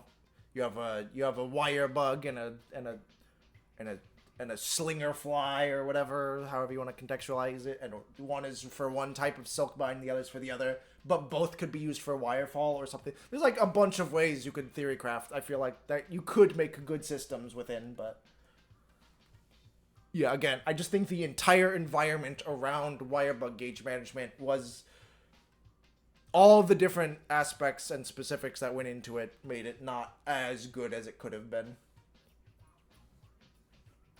Because I also kind of don't like not being able to wire dash with your weapon out. I think being able to wire dash as a universal mechanic while unsheathed as well would have been cool. Being able to functionally jump at any time you want with the vertical up forward wire dash, but I don't know. And we also entirely lost the neutral arts from Generations and Generations Ultimate. There were no longer any non-weapon specific arts anymore. They were all always tied to weapon. So we lost Marathon Runner, Escape Artist. I'm glad we lost Absolute Evasion. That thing was a plight. That thing was like the only bad design art. I feel like if GU was in the modern patch era, they would have like added some extra commitment to the absolute arts, or like made them cost more or something, because too many people were using them too often to like nullify too much. Make evasion not have iframes. It's just a thing you can do to cancel things out of and move very quickly. Just a quick movement and sheath, yeah. Or like make readiness not have iframes and make evasion cost the same as readiness. So they cost the same amount, but do you want an escape or do you want utility? They both cost the same.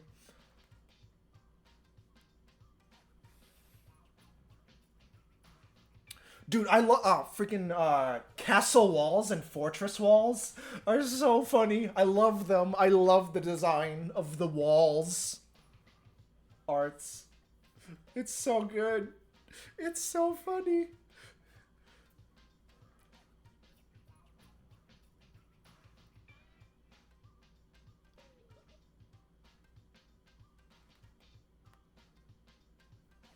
What else for Generations in GU for arts? Hunter's Oasis. I usually ran Hunter's Oasis like constantly. Blast Dash was a good one. I'm so glad Rise gave Blast Dash to Gunlance as just an always option. It's so good. It's so good. Rise freaking fed Gunlance. Blast Dash, aerial shelling juggling, Hell Cutter reload. Ugh. Guard reload. Mwah. Rise Gunlance was beautiful. I kind of hate how everyone in Sunbreak, everyone just started running Bullet Geyser. Just everything is Bullet Geyser. It's all just Bullet Geyser. Everything's Bullet Geyser.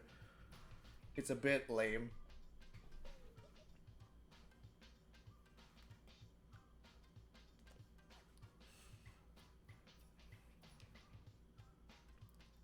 What's the counter super as well is kind of neat that it restores sharpness.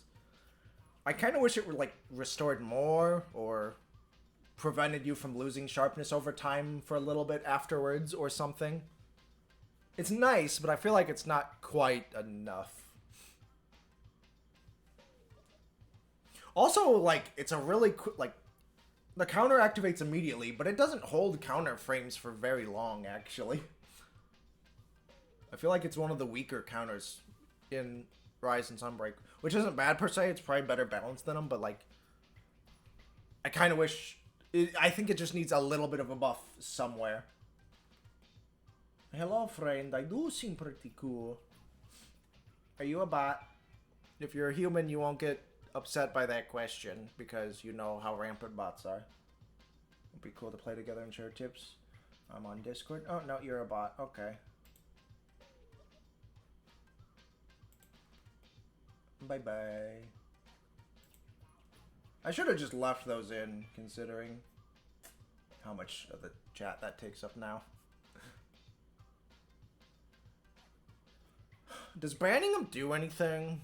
If an account gets banned enough, does Discord, or not Discord, does Twitch just like peek at it and axe it or something if they see it's a bot without even needing to be reported?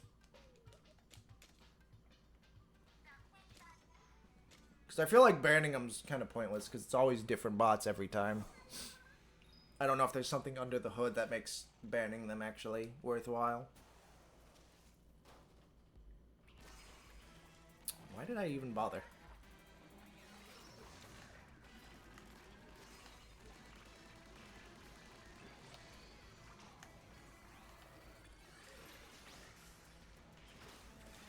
Oh, I didn't even press jump. What the heck? Or if I did, I didn't intend to.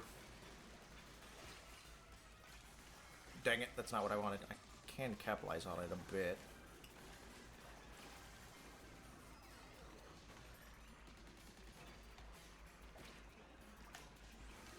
Are you even able to be hit by that? I can't tell.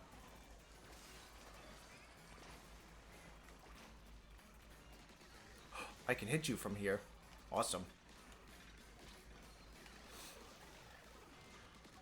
Did I list all of the... Dang it. Can't remember if I listed all the hunting horn arts. I think I did. I think there's 4 per weapon. I think there was original 3 and then they got 1 new one in Ultimate. And Hunting Horn's new one was Invigoration, and that's like the only fun one. Euphony and Harmonize were boring. And then Sonic Smash was just a little underwhelming. Dude! Speaking, I don't remember whether it was Euphonize or Euphony or Harmonize. I feel like it would have been Harmonize. Was the double notes one? The double note system was so good for Hunting Horn. I loved it so much. It was like one of the best design things ever done.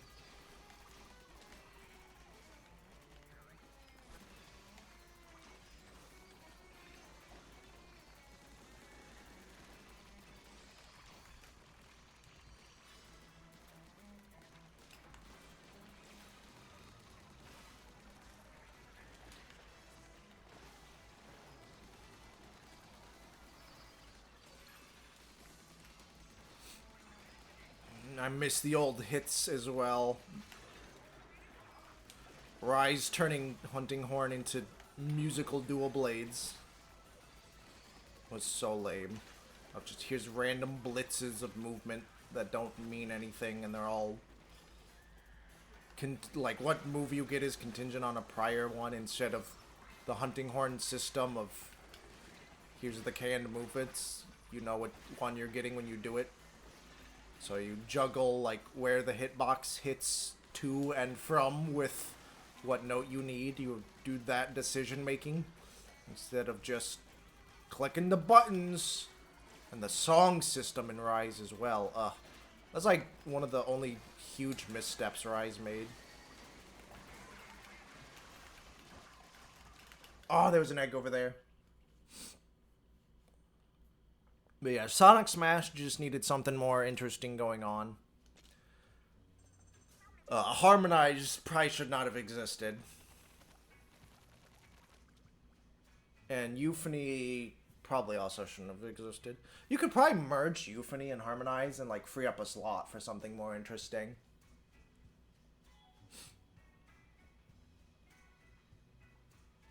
I don't know what, but...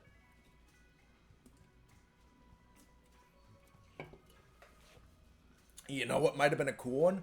Maybe not merge those two, which, yeah,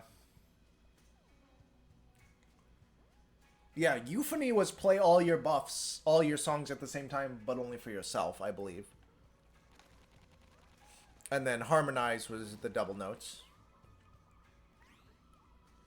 If they gave one of those the ability that, your self-improvement now applies to your teammates as buffs as well. They get fencing and increased move speed.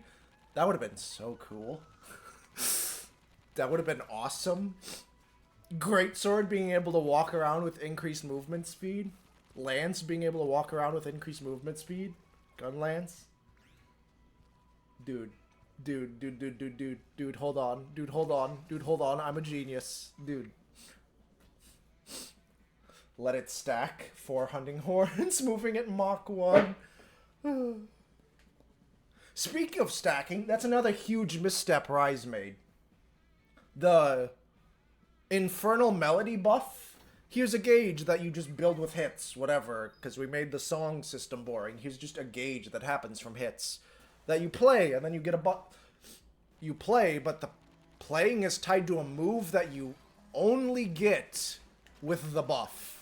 Here's an attack that you can only get with the buff for some reason, which sucks. I hated it because it's a fun attack. I like the spin. The echo note, echo wave. Sucks being tied to that, but then you get the buff. That's like literally just affinity up.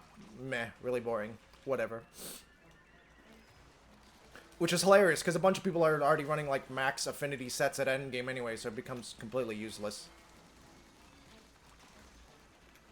So that's lame. And you can't, like, for some reason you can't change that out to a different song style or nothing. Which would have been perfect for Hunting Horn. But there's that similar problem as well with the Bead of Resonance. Also... like, you get the attack buff, and that's the only thing you get out of Beat of Resonance buff. Is the only buff type is attack. Really, really lame and boring. But whatever. But,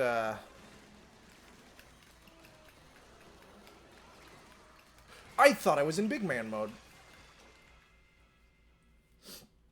But yeah, the freaking... Back onto the point. I got off on multiple tangents there. The fact that the Infernal Melody gauge is active party-wide? So if somebody else in the party has recently used Infernal Melody, you can't use it because the buff is active. It grays out your meter for it. What kind of design is that?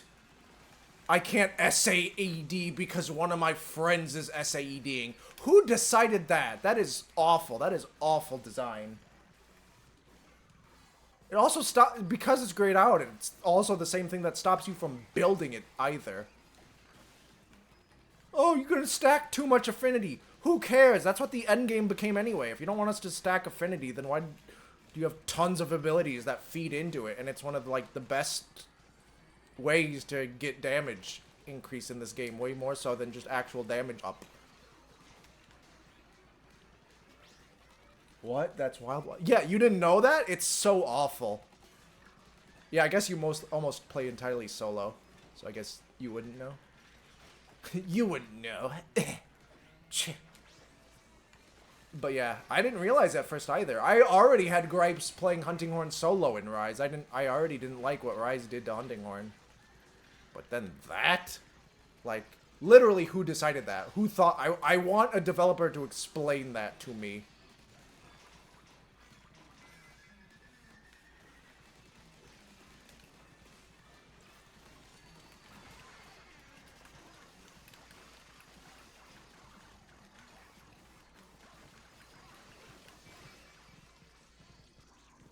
I want to hear their explanation for why they did that.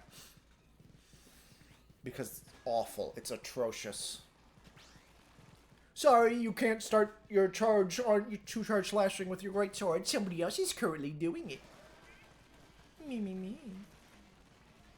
Oh, I don't have... I was about to try to freaking set up a fiber wire between those two walls over there. I'm getting hit by that. Okay. I did not.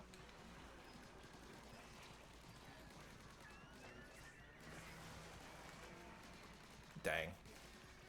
Wish the bulkhead had been up in time for that. Oh. Oh, jeez. Ouch. Don't kill me! But yeah, Rise.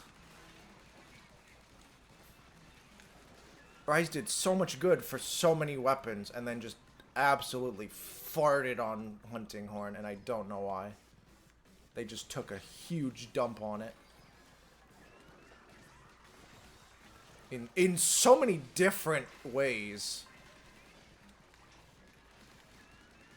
Like, let me frickin' select what buff I want Beat of Resonance to have. Let me select what buff I want frickin'...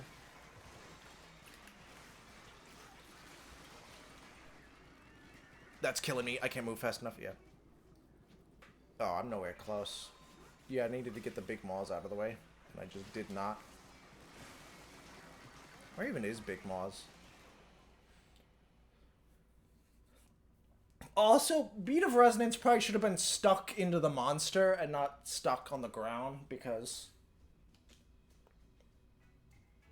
sometimes monsters just like hop across the zone constantly and dash past stuff, and you can't always successfully bait them back into an area.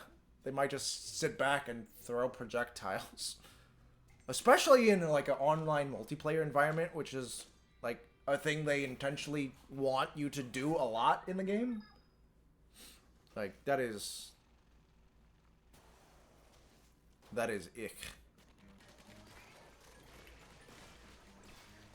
Like, why don't I get to choose my song types in any way? Insect glaives get to choose their bug type.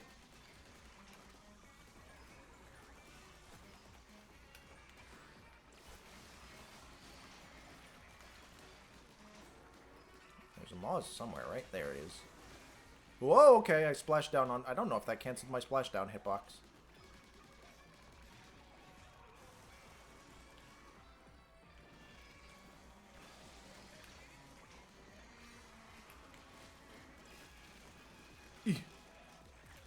What else was I ranting about from a Hunting Horn perspective? No! Don't eat me, don't eat me, don't eat me, don't eat me, don't eat me, thank you.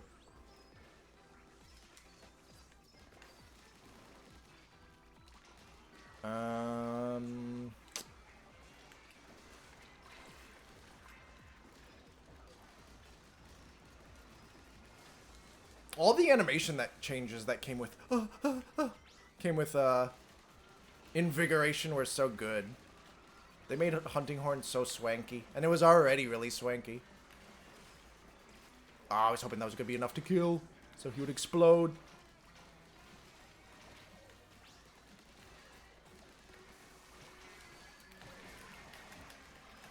No. Can I join you? Are you needing help or something? Because I'm not looking for help, because I kind of want to do the game solo first before I do a bunch of stuff. But if you need help, I'd be willing to do it. But I kind of want to... Any stuff I haven't beaten yet, I want to...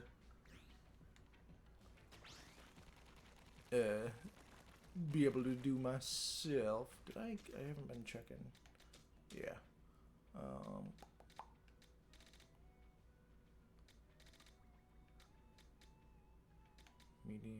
Medium. Save a slot, but save a slot, ride a cowboy.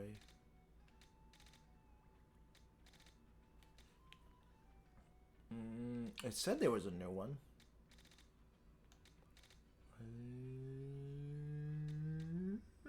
Ah, okay. A really low level thing. I'm at 122 floor. I just want to go through. Oh, I'm not there yet. Sorry.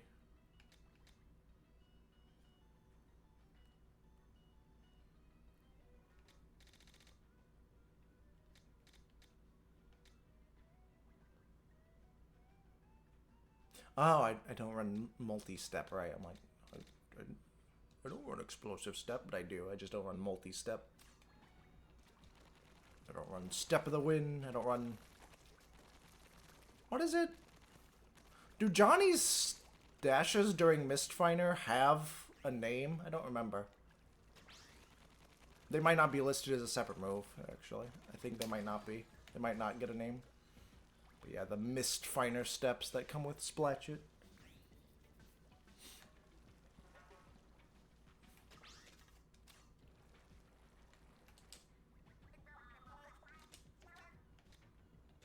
So much fruit.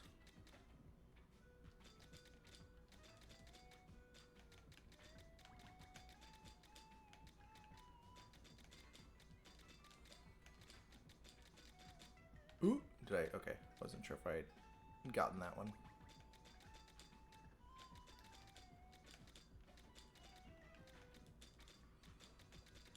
Okay.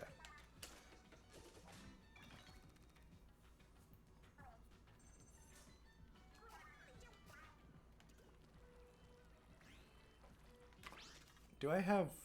No, I don't have level 3 Scorch on this. Can I fit it on it now? Wait, here it is. No, that costs 50.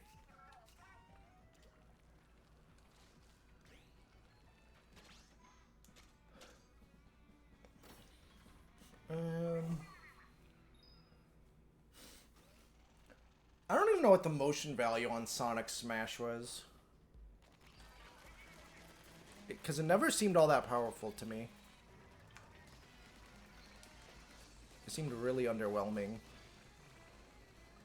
For being, like, the attacking art on Hunting Horn.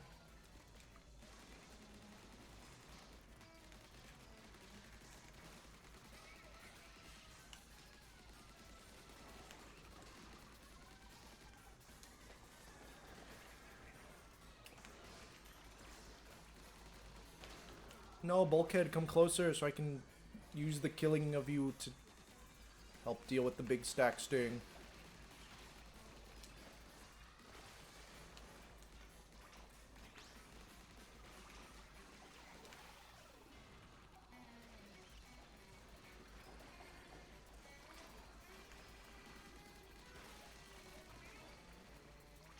Oh, now there's just normal ones over here.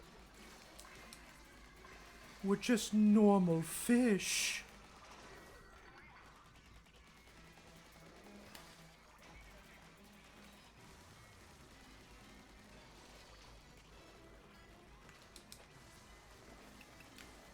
Dang, went through. I wanted to get caught on him.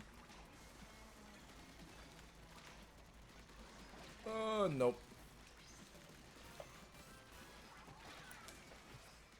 Maybe. Nope. Maybe Sonic Smash's stun value was really high? Maybe that was what it was for?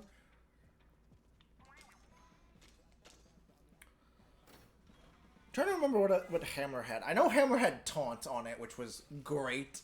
I loved that Hammer had Taunt as an art.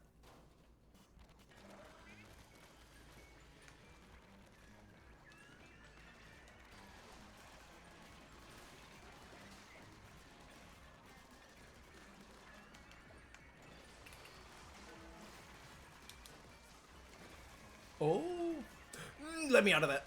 Oh, nope, Smoker. Hello. Why couldn't I get up that?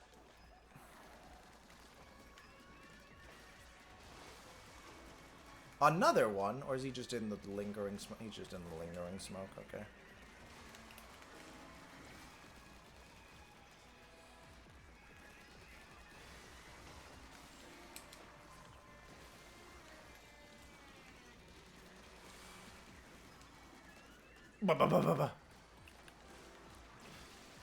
That's good, that's good, that's good.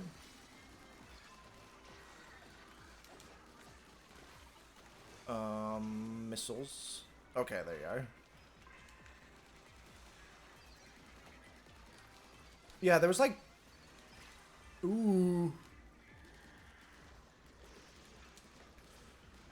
There was two arts on Hammer that I felt were a little bit redundant, because there was like Seismic Smash and Typhoon Trigger or something. That were both like, here's... a wind up and like multi hits of winding up into a big hit, I believe. That I did not really understand the point of having both of. One was a downward smash and one was an uppercut. Was like the only difference. Maybe one of them optimized for stun again, but like meh.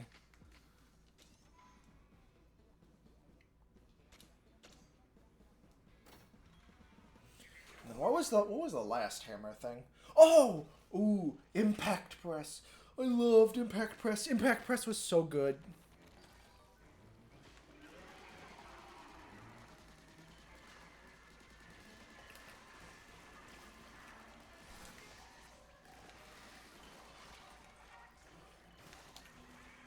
Let me out, or else I'm dead.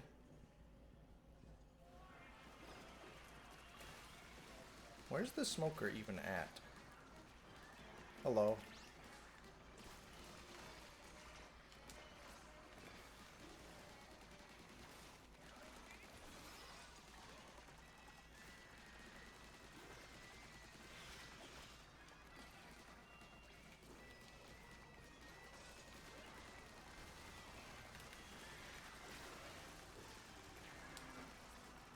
Okay, there's another smoker somewhere. I just have to find them. I can't see them. Oh, there you are.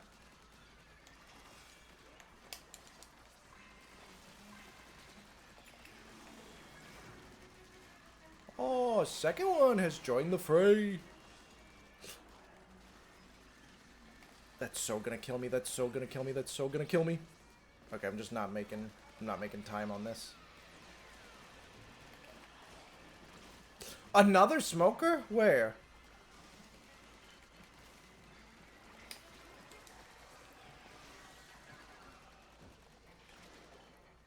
Yeah, my tactics tank is just significantly better than this.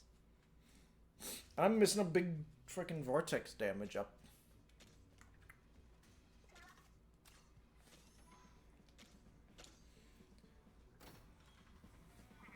Dude, impact press was so... The animation of impact press activating. Oh, wow. I love it. It's like... Hammer's all unga bunga and everything, and then... You just see... The hammer...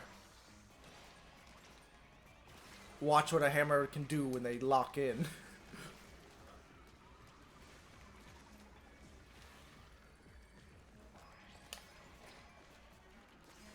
They say, oh, physics. What's that? Hold on, let me ignore those for a bit. Let me rise above.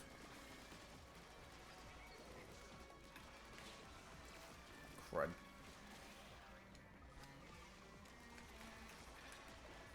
Help, help, help, help, help, help, help, help.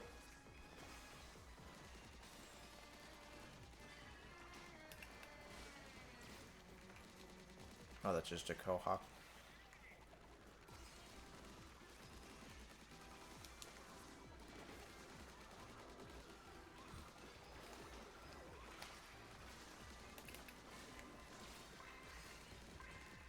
I didn't actually want to freeze a lot of these guys like that. That was a very suboptimal freeze, but whatever.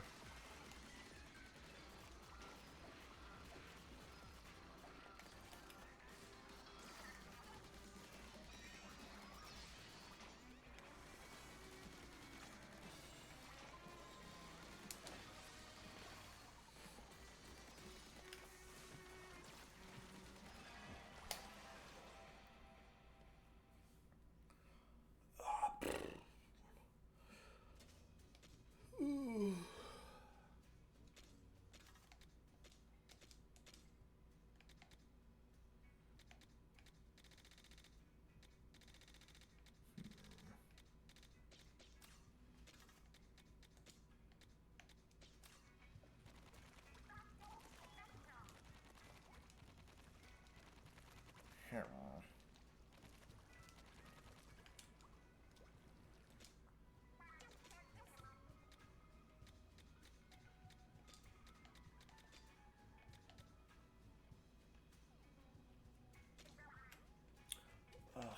Oh, yeah, it's getting close to noon. I'm getting a bit hungry.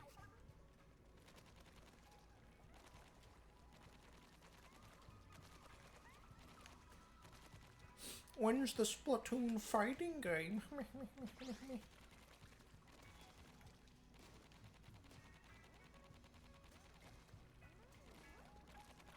Everything's getting a fighting game these days.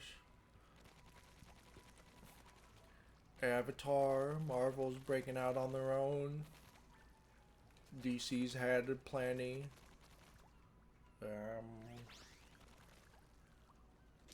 Power Rangers got one at some point.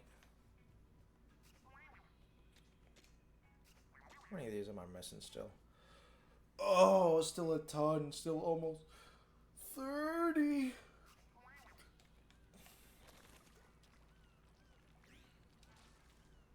Where's the relic that lets me... Oh, wait. Do I even have...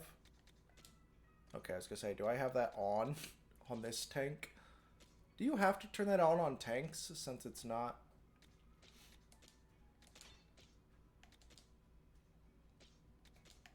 I haven't touched speed tanks since... No, okay, just on. Good.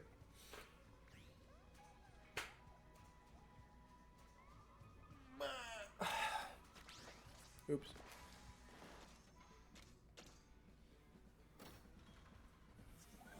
What else has gotten a fighting game?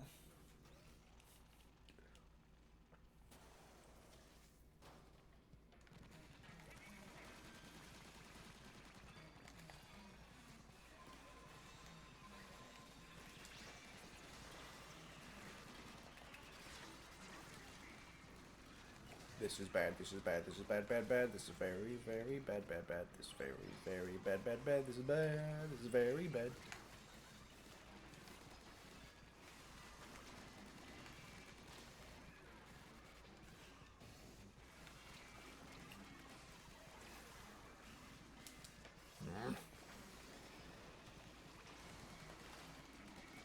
So hard to get multiple maws dealt with.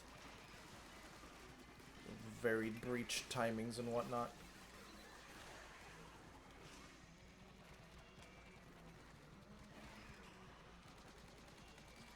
I feel like this... Hello!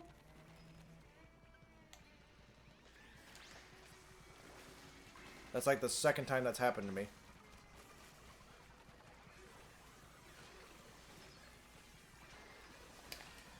What physics?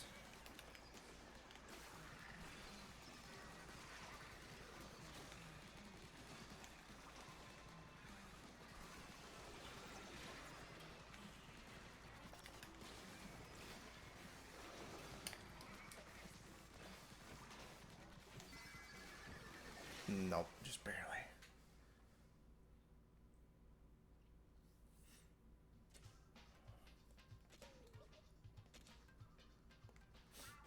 Not getting any chip. Does this mean I like have all the chips for these?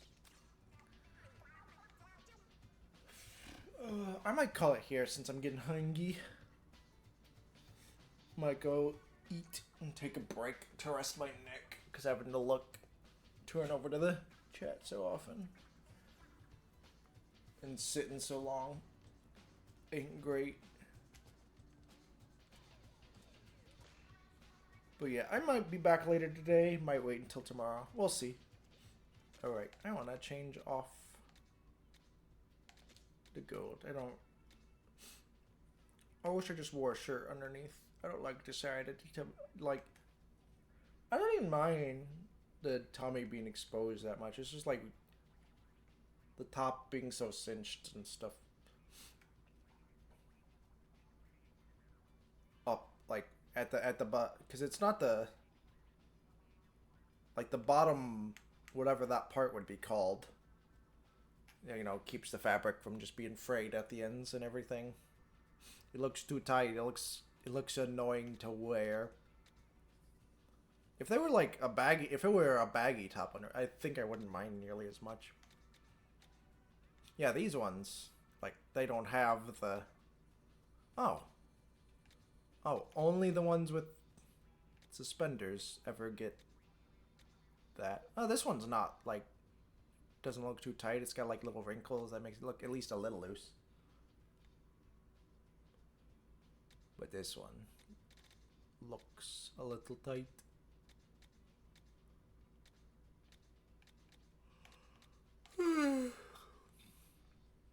Does this one technically have that bit as well?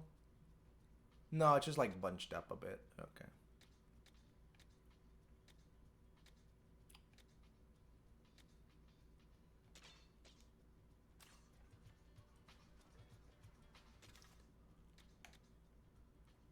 I should probably check these to see if I've gotten too many dupes of stuff as well in 5 stars now. Primo Bleach being 48. Got Primo Detergent, and I got Bleach, but I don't got Primo Bleach at the proper level.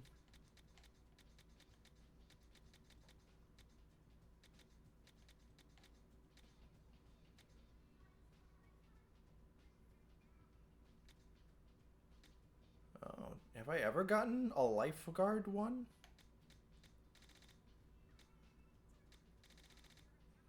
Do I have a normal lifeguard junior? I have a water wing. I don't know if I've ever gotten a lifeguard.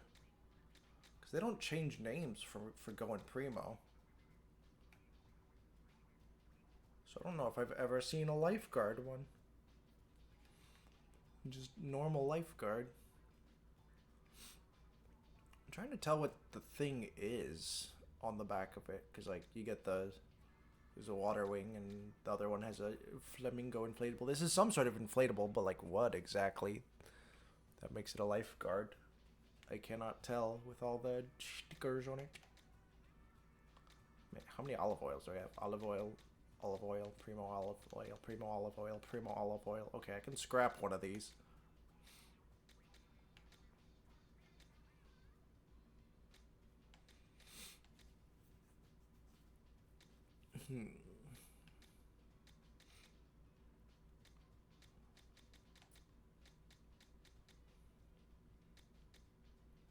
Might be able to scrap some of these as well. Should I just scrap all of these and just eventually accrue my collection at 5 stars and not care about these?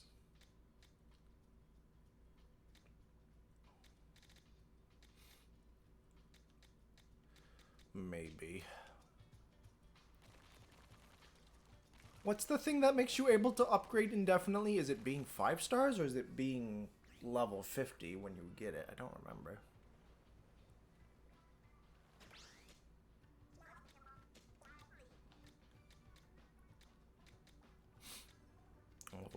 Olive oil, primo olive oil, primo olive oil. Okay, I can unlock one of these.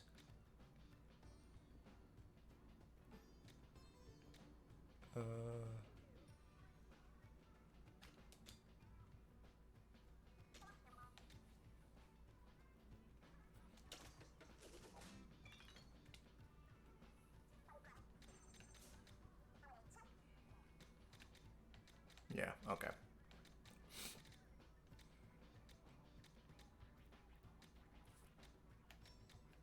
Soap bottle, plastic bottle, primo soap, primo glass, okay. Perfume jam, olive, primo perfume, primo olive.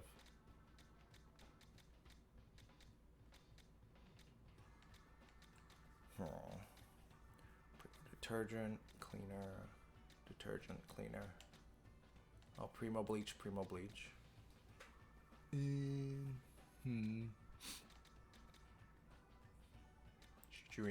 Shuchurin. None of them are primo. Okay, we scrap that.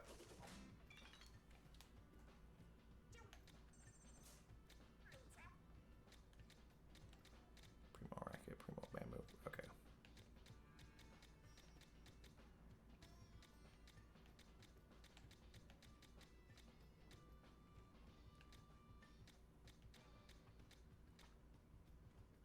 Okay, it looks like not too many other things are overlapping over more than 3. Alright, I think I'm gonna call it there then. Take care. Might be back again later today. We'll see. Bye.